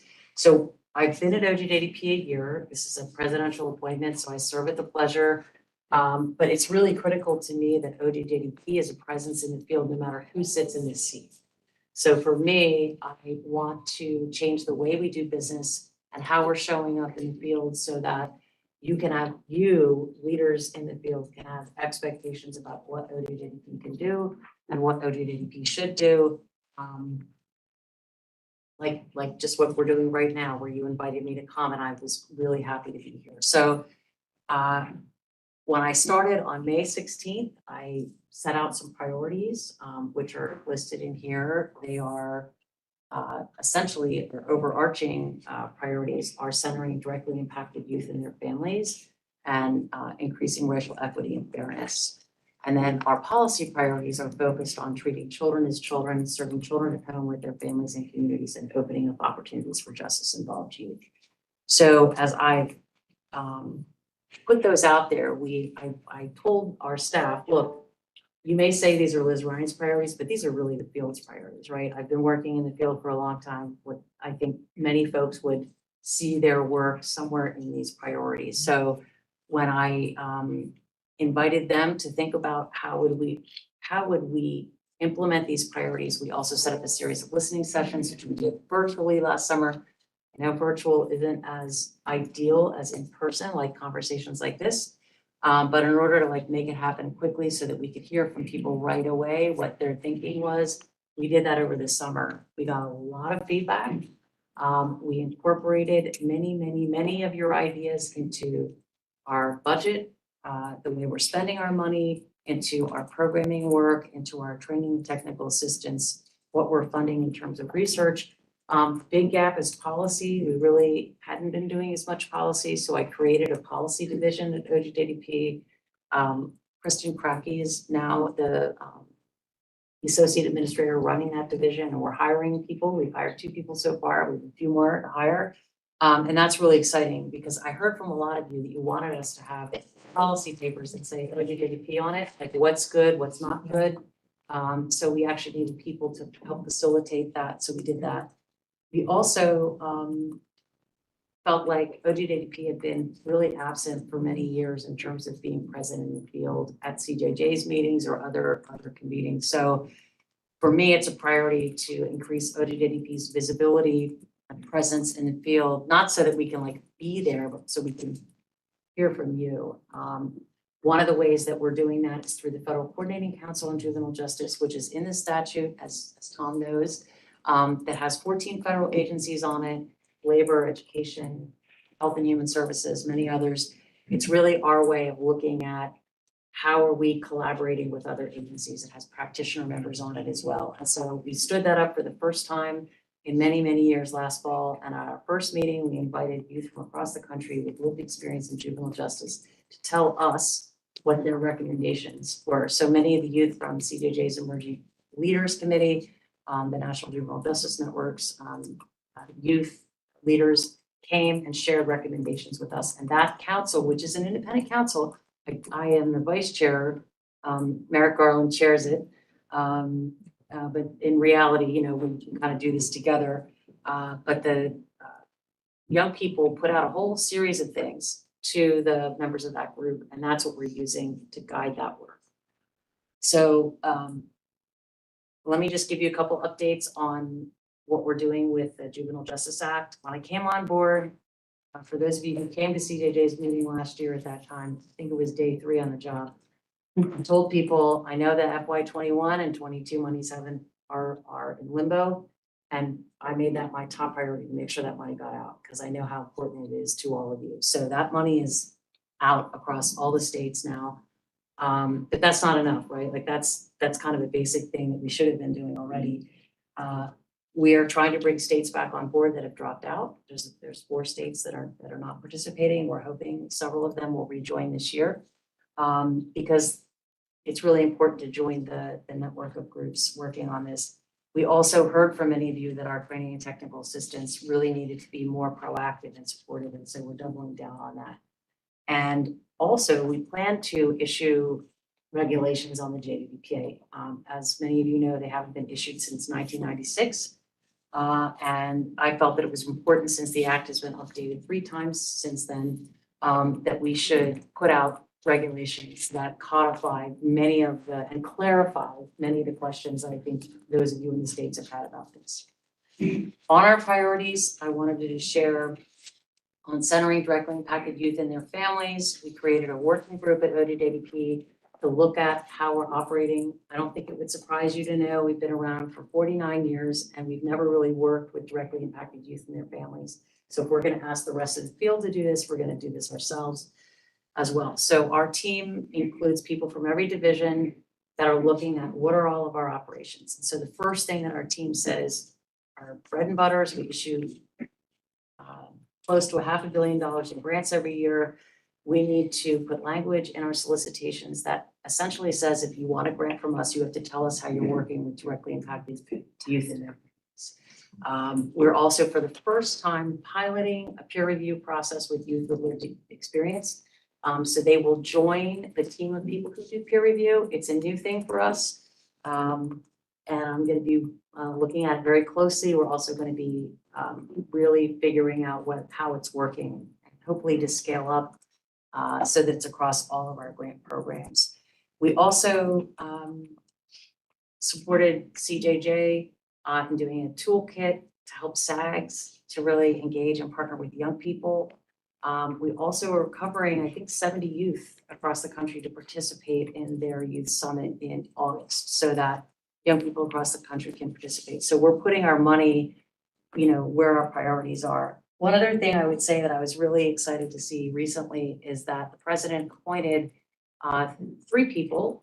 They have 3 appointments from the White House to the Federal Coordinating Council on Juvenile Justice. And 2 of those appointments are young people with lived experience in the justice system. So that is really exciting to see that happen. And the 3rd is a foundation representative. So we're excited to have kind of a diverse group of people, and most especially excited that young people will be sitting at that table. I would be remiss if I didn't mention the Federal Coordinating Council on Juvenile Justice, which kind of advises ODWP on our operations. You will be hearing from me soon about that, inviting applications. In the past, the Coordinating Council has really been, in my opinion, not lived up to its kind of full mandate, which is really about ODWP. And ODWP is not just Title II. ODWP is the whole waterfront prevention through reentry. So we will be inviting SAG members to apply to serve on that. And I'm looking at exploring ways that we can involve a greater swath of the field to participate in those efforts through subcommittees and things like that. The whole idea there really is to operationalize how we're hearing from leaders like yourselves across the country. So it's not just at the whim of the administrator, that it's something that we do more regularly through the Coordinating Council operations. On racial equity and fairness, every one of our solicitations also says you have to tell us how you're increasing equity and fairness in the work that you're doing. Recently, we, along with the rest of the Justice Department, issued a dear colleague letter, which was an updated one from the one several administrations ago. The operating language for you, like you can look at the whole long 25-page document. I don't know how many pages it is, but there is language in there that says youth under 18 should be presumed indigent, i.e. unable to pay fees and fines. That language was really critical for us to sign on to it, and we want to work with you and others to get that implemented across the country.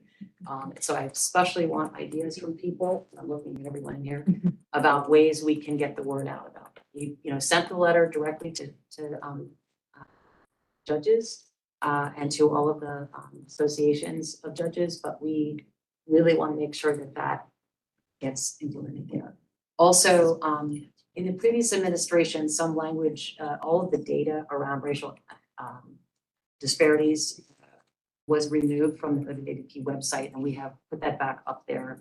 The data on racial and ethnic disparities is on our website. We are also putting out and you will see this, we want to really double down on training and technical assistance, both on the data collection. So the National Center for Juvenile Justice, which some of you may know, and CJJ, they've been around a really long time. They are going to help us with providing support to states on the data collection on racial and ethnic disparities. We're also going to be looking for a new TA provider to help us just on reducing racial and ethnic disparities. So we put out a solicitation for that as well, because we feel like we have to be laser focused on that. We also put money into the National Institute of Justice, which is our partner. Some of you may know this, some of you may not. In 2018, the research function from ODADP was removed and put at NIJ, National Institute of Justice. And so on my first day on the job, the NIJ director started the same day. So that was the conversation we had. I said, "You got our research, right?" She said, "Yep." And I said, "Let's figure out how we're going to work on this together." So we're working on an MOU between our agencies. So again, it won't be so dependent on who's the appointee. We have invested several $1 million into looking at what works to reduce racial and ethnic disparities as part of the work with NIJ. On treating kids as kids, there's a lot of things that we're doing on that front. Actually, ODADP does quite a bit on child maltreatment and prevention. That is in that bucket, but two things of note for you. One is that we just released, along with the rest of the Justice Department this week, a national strategy on child exploitation, reducing child exploitation. So I want to mention that. And then also, we have engaged the National Sheriff's Association to help us with jail removal. You know, most of the people who manage the jails are sheriffs across the country. And so if you are struggling with trying to remove kids, typically a sheriff will want to hear from another sheriff. We find that seems to work. So we're working with them on that. On serving youth at home with their families and communities, we put out a solicitation around community-based alternatives to youth incarceration. This is something totally new for the Justice Department and way outside the lane. It's about closing and repurposing facilities, redirecting the money to alternatives, and helping to scale up the alternatives. And so we know that there's lots of facilities in New York and elsewhere that are sitting either empty or very low population that are and maybe that's not happening here. I don't know. No, so, Okay. not anymore. It was Not still anymore. pre-race the age. Okay, pre-race the age, got it, okay. So, but in a lot of states, that is the case. These facilities are sitting there, or state agency heads or county heads have said, we want to redirect our dollars differently. So this is really an incentive effort to try to help them strategize on how to effectively invest their resources. And then on opening up opportunities for young people involved in the justice system through our coordinating council, that's really where I see a lot of that work happening, because we're looking at trying to expand opportunities through employment, through education, trying to remove barriers through juvenile records, trying to also stem the flow of kids coming in through child welfare, behavioral health, and schools. So that's a table that we've set, but we have created 2 subcommittees that are going to be, are rolling up the sleeves and doing the hard work, both on policy and then on the practice stuff. And what my charge to folks is we gotta look at what we can do right now. So we're looking for ideas right now on ways we can collaborate with these other agencies, things that are impediments to young people being able to move forward. We also, for the first time in many years, put out a solicitation around mentoring. As you know, Congress appropriates our money and has a large investment in mentoring. That hasn't always been impacted kids and who are justice involved. So we put out a specific solicitation this year on that. I also am investing in research through NIJ, looking at impediments for mentoring programs serving kids who are justice involved, because I want to know why aren't more programs serving kids who are justice involved. I like to see that across all youth serving programs, especially all the federal youth serving programs. But I thought I got to start with mine. So we're going to start with the mentoring now, and then we'll move on to some of the others as well. And we're also talking to other programs. So like, I'll give you an example. A few weeks ago, I was in South Carolina and I was sitting next to the director of the South Carolina JJ agency. She mentioned something about Job Corps, and it doesn't serve kids who are justice involved. And I was like, what? Are you kidding? Really? And I know this kind of stuff exists, but I don't know the details. So I had our staff research the details, and that's something we're gonna, it looks like there may be some room for us to do some work with Department of Labor. So those are the kinds of things I want to know about. Now, if it requires Congress to do something, I can't guarantee anything on that front.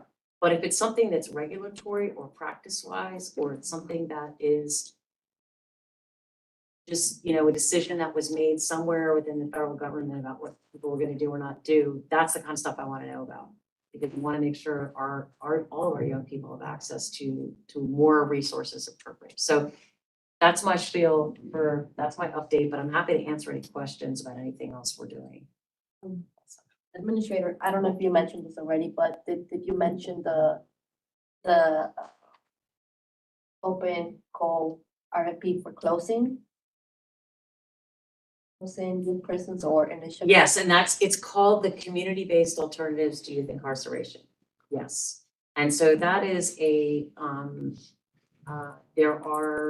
we're hoping to have roughly 10 sites that we can work with, county or city or state, who are committed to closing and repurposing youth prison and redirecting the dollars. And so it's really setting a table in that state, but also bringing those sites together as kind of a community of practice, because this is something that's fairly new for the youth justice field.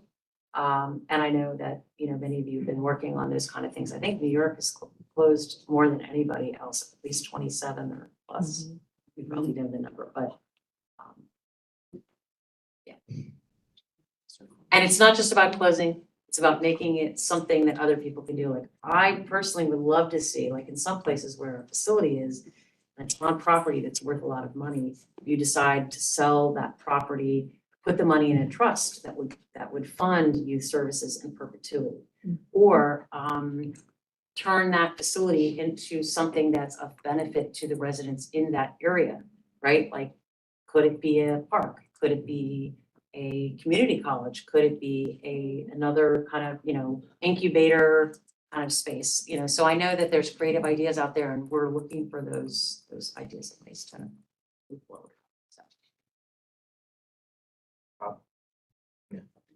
Just want to say thank you, first of all, bringing up the money, making that a priority. As you can see that it had some really discordant types of after effects in the state. So I think that was essential. Thank you for advocacy. I think that's really important. I also want to say that more is needed and that you're working from the OJJDP. So by definition, we're looking at justice involved youth, and that is, the purview of OJJDP. But I think you will certainly have a prevention program there. And I think what we're seeing is youth and family in crisis that need the attention and support and funding way before they become justice involved. Yeah. I read case files every night of our probation departments, and I see the actions of our departments, what they're struggling with. And I also see, by the way, the actions of the judges and the restraint that they're showing in trying to give these kids every opportunity But by definition, I hate to say it, it's almost too late because the behaviors are so severe, the lack of family support is so severe. So I know this is gonna sound a little outlandish, but I almost wish that in the federal government, the president would establish with the Congress a department for the support, well-being of children and families from the onset, make them the priority and have everyone work with that new agency. What can we do? And I know we spend a lot of money on child welfare and support, but it always seems to me, reacting to a problem. It seems reactionary rather than cherishing, supporting, the youth in this family. And I think it goes beyond the types of traditional services we think about, but even how we react as a country in terms of advertising, et cetera. I'm from a generation that brought children, and I think many of us in this room still continue to believe that children should be children. And they should have the benefit of a successful, thoughtful, supported childhood. And I'm not sure how much childhood gets really a lot of attention in this country these days, because from early childhood, we start treating children like adults. And I think, that's really destructive. So, I'd like to take a fresh look at this and say to President Biden, if we were here, and every president, frankly, what can we do to really establish a department for the welfare and benefit of children and families in this country, and then see that every agency, federal, local, and state, supports that notion, so we can help the children that don't come to the attention of Judge Friedman, and see her struggles and other judges and what they're doing in our probation departments.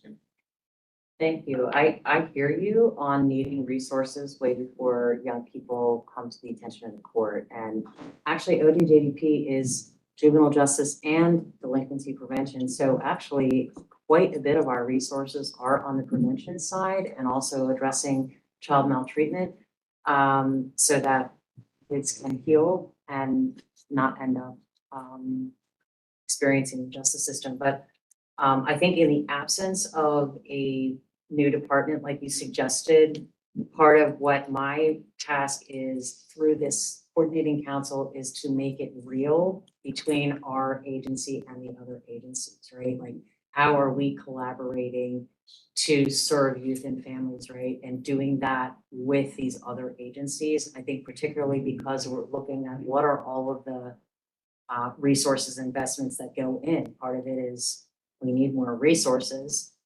Congress, of course, you can call Congress. I'm not directing you. Be very clear, I'm not allowed to do that, and I'm not doing that. But Congress makes those decisions around the money. What, from my seat, I see what you're saying, and I'm trying to both work with the coordinating council to bring these things to their attention. So I had youth who were involved in the system talk about what would have been helpful to them at all points along the way, right? And the youth actually put together recommendations. And so that is what that group is using to guide their work. I'm also taking that coordinating council for the first time. I guess that group has never really met outside Washington. So I'm taking them to Harris County, Texas, to a facility, which is a juvenile detention facility, no longer a juvenile detention facility. It's been repurposed as a community center. They've taken all the correctional type stuff off of it. It has a school, it has a community center, it has an apprenticeship and workforce program, a federally qualified health center, childcare center, store. It's like all of these different things. The communities come together to do that so that they could start to see some different things, right? And to think about, hey, almost every single one of these federal agencies has supported this in some way. Unintentionally, maybe if we were intentional about it, we would see more of this, right? So I hear what you're saying, and I don't disagree that we need to collaborate more and that more investment is needed. I want to try to do what I can within the authority that we have and exercise every lever that we have. So as you're thinking about this work and thinking about particular ways, even small things, I'm all ears. Yeah, thank you. Again, thank you. We could benefit from what you heard from the youth across the country through the support group in our strategic plan. I'd be happy to send you copies of both reports that Yes. put together. Thank you. And they were incredible. It was amazing. I have to say, like, the federal staff came up to me afterwards and were like, they were on fire. Yeah. Right? Because they were like, they wanted to do the right thing by our young people for so long. And at the federal level, you know, there are various parameters around which you can work. And I think that for them, it was really enlightening. And so we don't do anything at ODWP now without young people at the table in some way. And we're always looking for new ideas for how we can do that in a meaningful and authentic way. Like, we didn't have a policy on compensating young people for their time. We didn't have young people as advisors to ODWP through our NTAC, National Training and Technical Assistance Center. Like, there are so many ways we could be doing that, but it has to be meaningful, it has to be authentic. It's not just a paper exercise. And also, let me just say this, I feel like in this role, it's really important to do this as an agency, right? I could do a bunch of fluff up here, and then the second I'm gone, it all evaporates. And I think that's what's happened in previous administrations as I'm looking at it. There's a certain level of that will happen, but to the extent that we bake it into the day-to-day operations of what we do, it's less likely to get shredded when there's a different administration. And I think the field, you know, you all, your leaders in your state, I want you to be able to go to OGDP and say, you should be doing this, or you should be doing that, or asking for a meeting, you know, when that's happening. Like, I feel like that's really important, and, you know, getting your ideas out there is really critical. So that's why I'm asking for this level of detail from people, because, and on paper, so I can give it to people. We've got a record, we're, you know, building that into what we're doing, and we're helping our staff learn what it's going to take and what actually will help. I'm thrilled that the coordinating council is back and real. I mean, I do a lot of work that overlaps and sort of sit in the overlap of child welfare, runaway homeless youth, trafficking, youth justice. And, you know, I know Family First is sort of out there doing its thing. OTIP is doing its thing. So it's very interesting to hear that OGJDP has a separate national strategy on child exploitation. So I have to look at that. The one thing that I would say is that as you're looking at your funding, and it may be statutory, which would create another issue, is grants are great, except they have the same cliff problem that we were talking about earlier. I've been talking to FISB about this as well for the RHY funding, right? We have a program that gets 5 years of funding. It doesn't get funding, it closes, right? States have the ability to stabilize that, and really thinking about block grants to states for things like trafficking, for things like some of the work for youth voice, right? We are required to do a lot of things that we should be doing, and there is no funding behind it to really support things that really need infrastructure. Everything you said is, you know, sort of checks all the boxes, I think, that we have talked about in various ways, and it's just difficult to support it when there's no federal sort of funding behind it, to also send the message to the state as well, right? For people who may be a little less enthusiastic to put state dollars, and I'm not saying that that's true in New York, I'm thinking sort of globally, when there is federal funding that is specifically targeted to support certain things, and it's recurring funding. It's just, I know that these are all, I'm sure this isn't the first time you've heard this, but it helps to have that push, not just in policy, but also in funding, to say, you have to use the money this way, or you don't get any other funding. But I'm thrilled about coordinating. I mean, the USIT, you know, the United States Interagency Council on Homelessness, has been a very real thing for a long time and has moved the needle forward. I hope that HUD is at the table with you. Yeah, HUD's at the table with the coordinating council. Great. So thank you, and thank you for being here. It's enormously important for us to have some time with our federal partners. Thank you, Brendan. To that, you know, Liz gave us a little bit of homework in preparation, and I want us to kind of have, you know, a quick whip around. And when I say quick, meaning, I know we had allocated 3 minutes, but we're gonna cut it down to for JAG members, because we're short on time. But I wanted to make sure that we had an opportunity to really sort of provide Liz some of the, you know, some of our thinking in response to what, you know, she's kind of querying around us in terms of the 3 questions regarding how do you support the JAG? What are the strategies you use to support JAG? And ways in which the JAG is utilizing supports. Right? And wanna sort of as to make sure everybody has JAG members have 2 minutes to kind of share out our best thinking, and then we'll do a closing summary around sort of one of those pieces that we're sharing out. So, anybody want to get started? So I have to go, can I go first? Sure. Thank you, I'm sorry.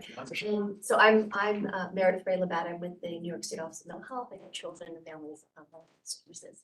And I've been on the JAG for, I have to like look it up, I don't even know how long, a really long time. And so my focus has always been, how do we make sure that kids who are becoming involved with the juvenile justice system either get the mental health services they need, or how do we even divert them from juvenile justice by intervening earlier with mental health so that they potentially convert us. So this is a great, you know, group of people, and we fund a lot of different things. I really just always try to listen out for opportunity of where there's a cross section, of where there's opportunity, of where there's a need. The JJAG provides a lot of wonderful data to give us insights into like what the lay of the land is that I wouldn't otherwise have access to.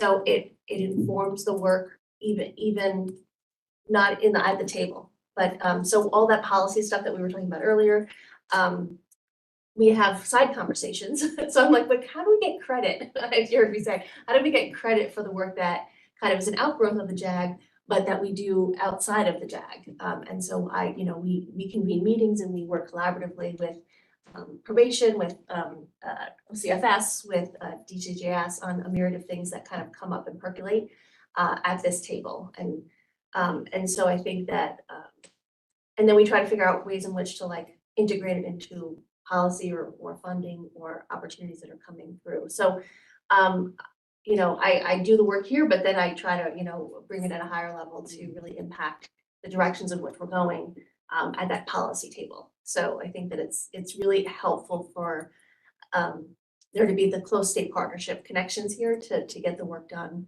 even outside of the JJAG. So that would be really a pleasure meeting you. I'm so glad you came, and I look forward to seeing you all in September. Yes, I'm so sorry. That was exactly 2 minutes, Meredith. I'm an expert. Thank you, Meredith. Who would like to go next? It's JAG members. I'll go next. I'm trying to be. Tom got it. So, a little impossible for me, but in my role, I oversee, our agency oversees the DCJS funds and regulates local probation departments. So it's the 57 counties and the great city of New York, 2,500 probation officers, both juvenile and adult. Last year, I think we had 10,000 intakes into probation. Really, always, I think those departments do really tremendous work. You talk to the judges across the state, the big fans of probation, because they recognize they are the workhorses of the juvenile criminal justice system, frankly. I think they do good work. Raise the age. We did many good things, including revamping our regulations. Our regulations are very prescriptive as to practice. I'm on the national committee. I don't see any other state having the prescriptive regulations about evidence-based practices that are followed. We developed a specialized 1-week curriculum to implement Raise the Age, including 2 days of certification, additional interviewing, implicit bias, subject trauma informed care, and then incorporated that into our fundamentals curriculum. We use data. We have the benefit of having a wonderful research group here at DCJS, which Deputy Commissioner Lee Bates chairs, and we have rich data. We have an automated case management system throughout the state, uniform, that dumps a monthly data dump. That's case specific. So for the first time, we have case specific information by race and ethnicity. We share that in 6-month reports with all the directors and follow up with web access to look at the practice. And then, and I'll end on this note, we established kind of a SWAT team in our office, a juvenile probation operations unit that provides technical assistance to counties. But we do with, based on an RFK model, I'm sure you're familiar with RFK and John Toole and his group. We do deep dives with departments, year-long technical assistance projects. We're on our third department, large department right now, that go on for 6 to 12 months, delving into policy, to staff development training to try to identify, correct the inequities, developing data champions in each probation department to do that. I think that's the way you effectuate change, through data, presenting that to individuals, getting them to recognize the problems. I use the JJAG because it's very much, everything we do is very much in line with the strategic plan of the vision that we have set. Everything that we do in terms of raise the age funding for preventive services, our partners in OCFS in those raise the age plans and PINS plans, et cetera. So there's a lot, collaboration between the state agencies. I'll stop there. Thank you, Ed. Thank you. You did great, Bob.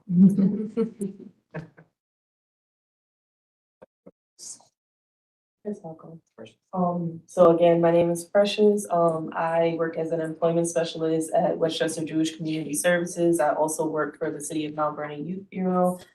Being on JAG is something that means a lot to me because my undergrad degree is in legal studies. So this is like kind of right up my alley for what I want to do. And I also do a lot of community work as well that is volunteer, like me being on JAG, and I'm able to connect with different members of my community, whether it be youth or adults. And I primarily work with youth, so it kind of helps me see what they need. And I'm only 25, so I'm not far removed from them to where I can still relate to them and understand some of the things that they're going through in life, and also being in a position where I can go to certain people and say, hey, this is what they need in their community. This is what they would like to see. What can we do to engage with them and give them what they need? And the people in my city know I hold them very accountable, from the mayor to city council, state members as well, congressmen.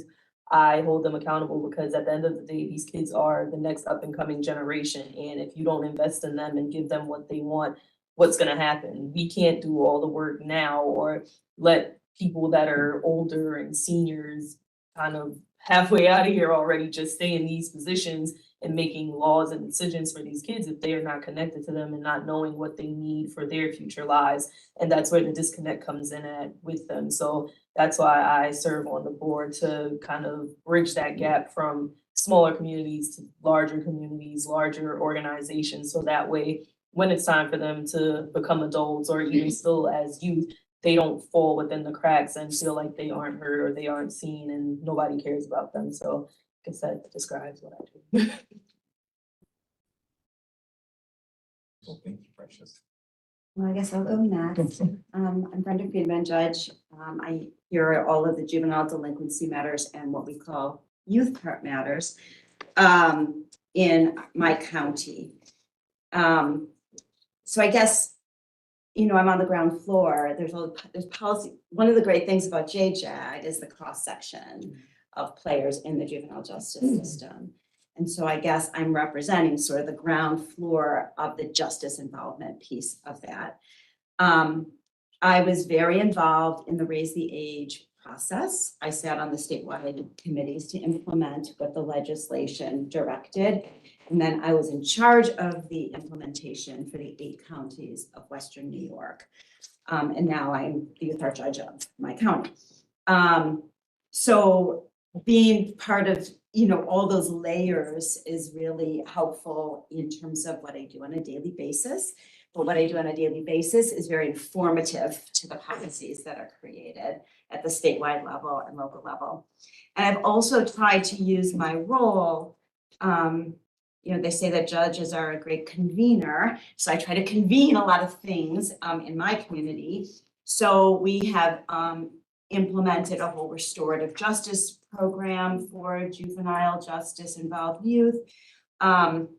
And we are constantly adding layers and programs to that as we can find funding to do that. And it's been tremendously successful.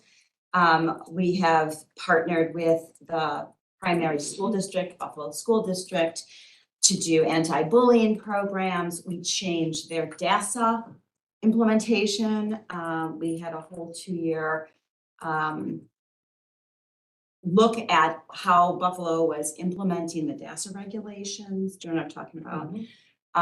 And we made 10 concrete recommendations to the Board of Education, and they adopted them, and they started to implement them. Then COVID happened, and now we're again implementing those recommendations, and that has been a tremendous benefit to the youth in that school district. So all those kinds of things that we try to do, both at the policy level and then down to the actual on the street level. I think that's what I'm here for, is to try to bridge that gap.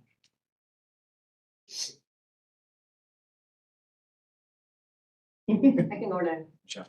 I want to use most of my time to just really say thank you. I really believe that you are leading the way. Just being able to hear that we have the people that we talked about in the tables, implementing, not just actually being advisors, right? That really says a lot. I guess my only recommendation, it really doesn't come from me. I want to put that out loud and clear. I'm part of a lot of national spaces, and I have heard a lot of people, so what is OGP doing? So what are they doing, right? Because they're not part of SACs. And even when there's a lot of listservs, it's for specific populations, right? Or specific people that are working in those spaces. So I'm wondering if there could be something where, people that, are just doing the work in the communities, but still want to know what is happening out there can be. Because I know that I have tried to bridge the gap since, part of my job is to manage an OGDP grant. So I know a lot what's happening.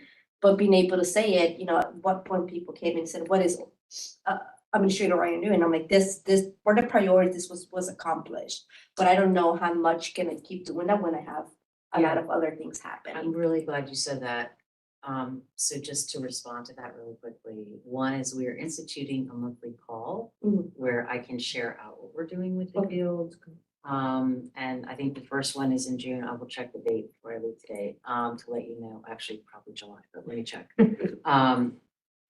But the idea is to bridge some of that gap, because you're absolutely right, like we have not communicated that out. We also are releasing, so at the CJJ meeting, I shared a lot of what we're doing, and I said we're releasing an action plan, and that's on the back of your brochure here.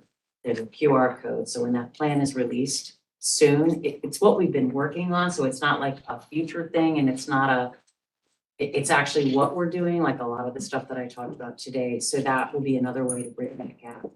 But I appreciate that very much, because I know the communication is not quite there yet, right? So if you have other ideas for ways, we do stuff on social media, but I don't think very many people follow us on social media. I know I certainly do. Before I got here, and I'm like, oh, I think we have 2 followers on Facebook. Those are some things that we're trying to think about. What's the best way for us to communicate that?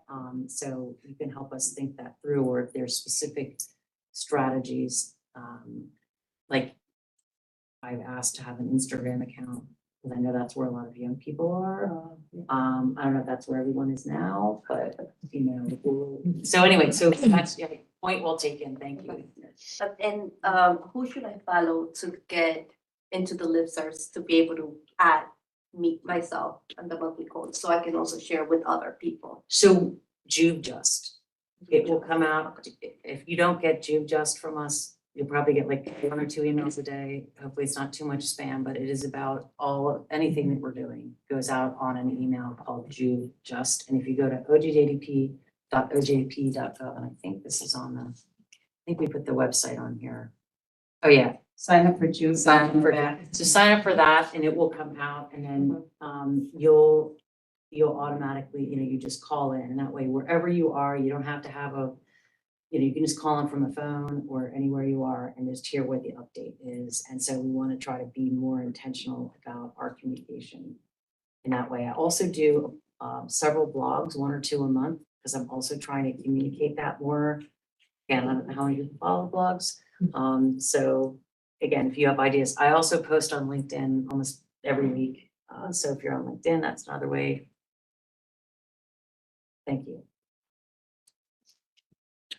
Thank you. So again, I'm Nina Aladort. I'm with the New York State Office of Children and Family Services, and I oversee a range of things, including locally administered detention facilities, when I went homeless youth programs, youth development funding, sports funding now, which is really fun. Human trafficking, youth aging out of foster care, status offender reform, and raise the lower age, which we did in New York State, which is phenomenal. To what folks the lower? 12. 12. So no more arresting unless it's a homicide offense for anybody who's under the age of 12, which is just tremendous. You're one of a few states that's done that. There's very few that have done it. It was 7. You know, those dangerous 7-year-olds seem to be. Well, most states have no age. Yeah. So yeah, that Just congratulations. didn't pass. That went into effect last year. One of the things that I love about being at the JAG is it's really a great place to put both sides of my my child welfare, youth development, and youth justice brain together in a larger context. And it's also a place where I've been able to really bring my passion and commitment around young women and girls, particularly the inequities around Black girls in New York, right? It's much less Latinx and much more Black girls, and really thinking about strategies to impact them. I don't know, New York City has a zero incarceration project, and they have almost no girls they have no girls who've committed, which is not true anywhere else in the state, right? And they don't place them, they don't detain them. It's just astonishing. So this has been, continues to be a table, I think, keep lifting that up. And I would love to see sort of that come back up. I know that OJJDP used to have a really, really powerful group of folks really looking at this. And I know it intersects with the trafficking work, but it's not all about the trafficking work. It's very complicated. So I think it would be great to be able to sort of refresh that, even though it's a very small group of young people, because they're so small, right? They're over incarcerated because they have sex. They're over incarcerated because they're pregnant. They're over incarcerated because they run away. And people understandably move to detention and placement because they're worried about their safety. So the narrative's very, very different around girls. It's their own safety. It goes back 200 years, right? Nothing's changed.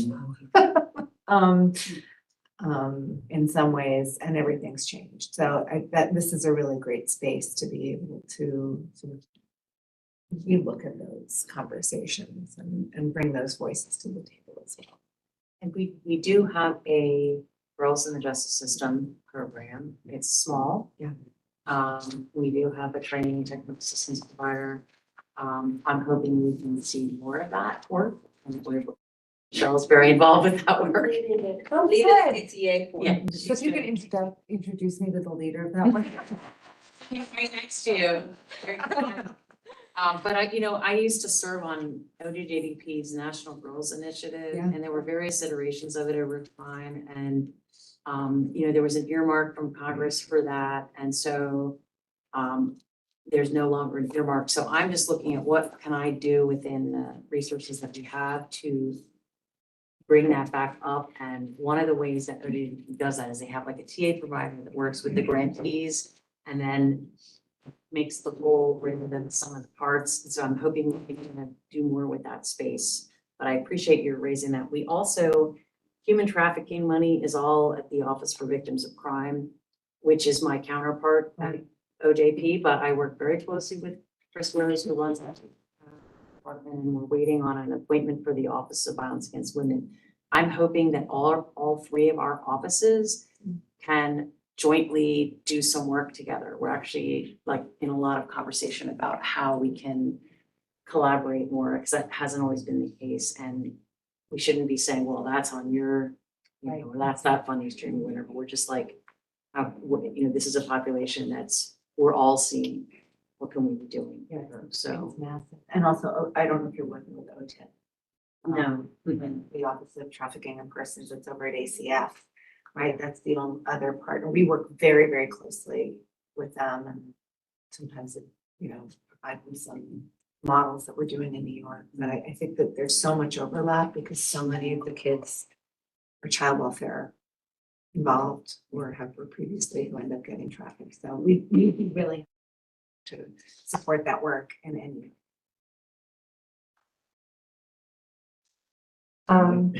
Sure. Emily Tao we've known each other for a long time.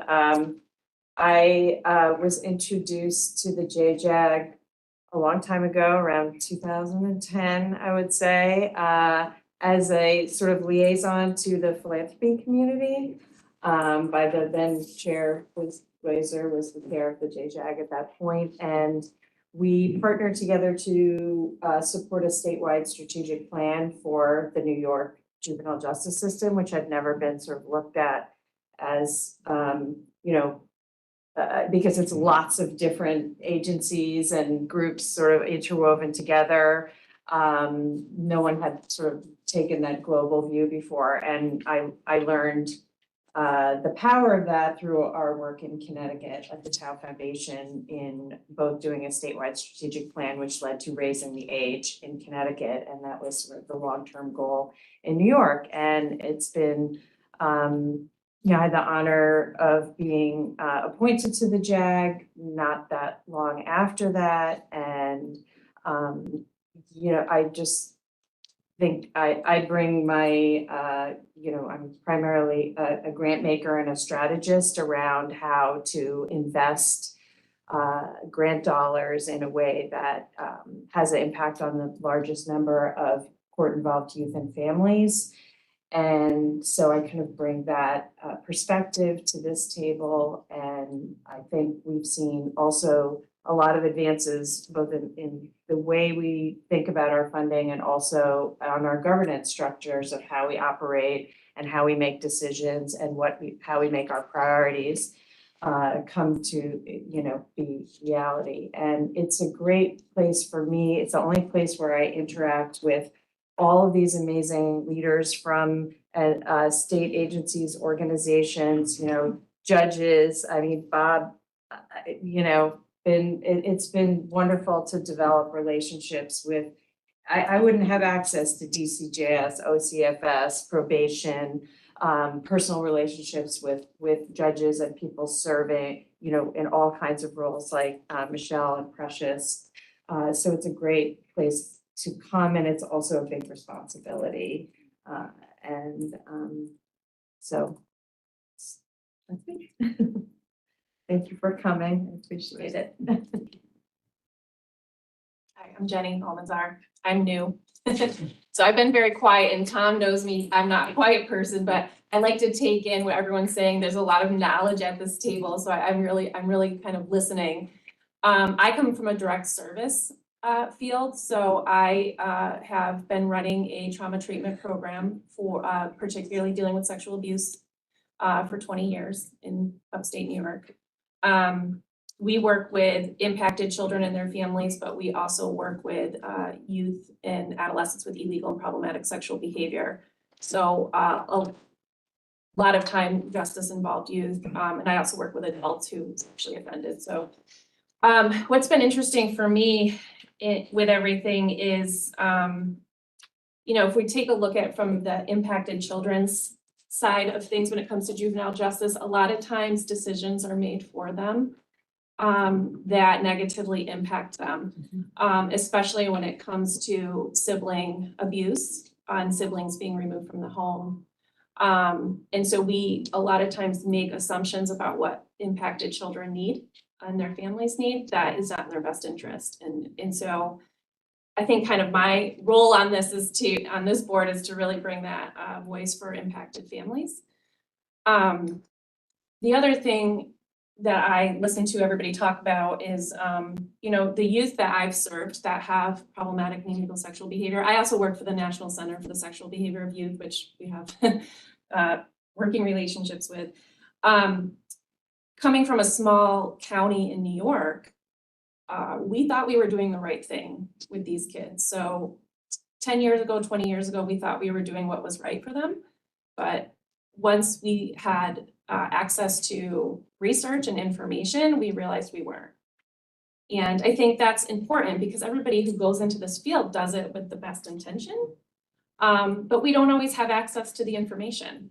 And I really worry in New York about our rural counties, our small counties that don't have access to resources and services and what's going to happen to these kids. Because what I know and what I've seen running a program pre-evidence-based treatment or empirically based treatment to running a program that is empirically based treatment, there's a big difference.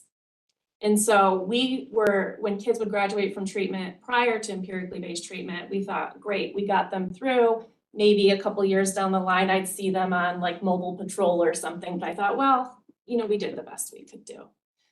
But now what I'm seeing with empirically based treatment is we don't see those kids anymore. They're not going back into the juvenile justice system. And if they are, it's at very, very low rates. And it's not usually for sexually offending recidivism. It's for something maybe minor or not at all.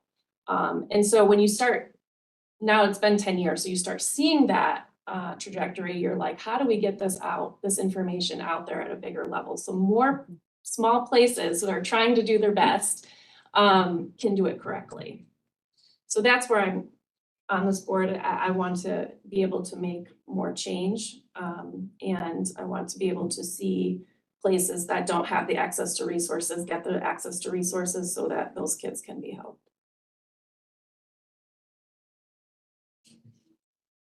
Thank you all. And I'll do 1 minute. I know my role, I've been on the board since 2010. Focus, my work is in education. I study disparities. I always say I do the unsexy thing, and really how schools kind of as an institution perpetuated through policies, practices, procedures around race, disability, and gender expression. And so the ways in which schools have set up kids to be ready for the rest of the systems in which they interface with, right? Particularly juveniles intersecting with court systems and interacting with detention centers. Like that has sort of always been my intention. And in particular, the last 10 years, my work is I've added in an attention to not just policy, practice, and procedures, but also mindsets of bias. So the ways in which that sets the condition that allows for utilization of policies to strategically move kids in certain out of schools, right? So the ways in which schools, so I do a great deal around studying how schools set up ladders of consequences and less ladders of support. And those ladders of consequences give permission for, well, the kid kicked the teacher in the shin, so therefore it's exclusionary, right? So I can send them out to somewhere else. And though there's been a great deal of moves in a lot of districts to move away from exclusionary strategies for or consequences for kids at particular age groups, my worry has been over the last, as a result of quarantine, or this is what it's being used as, well, kids are coming up different. They're just showing up and there's not enough mental health services around, there's not enough community-based organizations around. So, these kids are suffering and we've got to exclude them or we've got to send them out to separate settings. And so my worry over time is going to be this sort of the intersecting realities of what's happening in communities where there's an absence of resources or allocation of resources or what have you, is setting kids up onto a conveyor belt to which they're going to be predisposed to engaging in greater sort of riskier behaviors. And schools are not set up to be child well-being spaces. So, Bob, to your point around child well-being, where, it's been part of sort of my sort of attention for years, schools only do cognitive work. It's only been since 2016's regs around social emotional learning that schools are dabbling or pretending to do social emotional work, but they're not really doing it. They're just, they programmed it, but they've hired somebody to come in and just teach the kids some characters, but schools are really on the cognitive side of development, but they don't really do child well-being work. And so my worry is that, you know, what are the dear colleague letters that need to happen across different agencies where we kind of land on a fundamental of treat children as children, right? Because I don't even think schools treat children like children, right? And that's and that's kind of sort of been my my sort of contribution to the JAG, and in particular having really insisted on the New York State Ed Department to sit at the table of the JAG, and in particular getting the region to also be part of it. So I'm still feel like I'm still trying to pull them in more, because you know, that really needs to be, there needs to be greater sort of prevention work on that side, and particularly intersecting with the disability. So. The mental health world would say, don't take the kids out of school because you're not gonna get them back in school. Or you're gonna get them back in school, but with a lot more issues. Yep. Let's keep them in school and work on the issue. No, schools are like, get them out, send them to somebody else. Right. We don't want them. So I also echo everyone's thank you for joining us and sharing updates and seeing how we function as a JAG. Right? And in terms of sort of the ways in which we're sort of really trying to problem solve around, you know, in some ways I have to, you know, I think we're all sort of fortunate to know that it is a good problem to have in terms of have dollars, but it's a matter of like how we strategically, you know, sort of really deploying them out, knowing that these are some of the expertise we have, and also knowing the concerns that are emerging in our various communities across New York.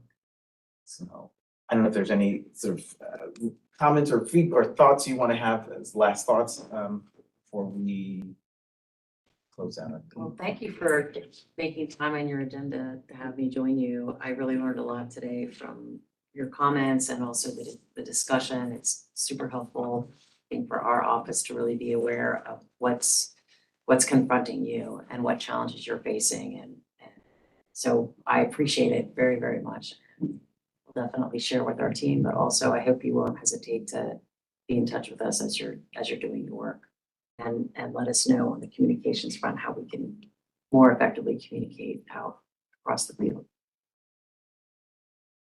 Thank you so much. I guess I don't have to ask for one adjourn or ask for vote because we don't have quorum, but we so as a reminder, you know, so I'll make sure next week to send out communication regarding the process around our retreat. Please respond to the doodle. It will be a June 30th deadline. Otherwise, you'll get a call from me. And it's not like it's a harsh call. It's so I can never be best. Do it on the phone, or you send me, I'll do it for you. Tell me, right, exactly. So there will be more coming, all right? And so we look forward to seeing you sometime in September. And also as a reminder, our next meeting is October 4th in New York City. So. Say one thing at the closing time. I mean, first of all, just having Liz here and having everybody go around was just kind of reminds me of the old days, like our SPAC meetings when we used to go around and just like everybody would give like a top thing they're working on, or when we're thinking about JAG engagement and ways to, you know, like pair people, like a newer person with someone who's been on for a while. I know, like I would volunteer for that, like a buddy thing, so that you don't have to make all the calls or whatever. And then also just like recirculating a little, like have us send our bios in. And especially when we're doing this strategic planning, it might be nice to start that way with, you know, who are we and why are we here? I love that. And that might lead to more of a feeling of a collegial board than something that you signed up and maybe you show up or not.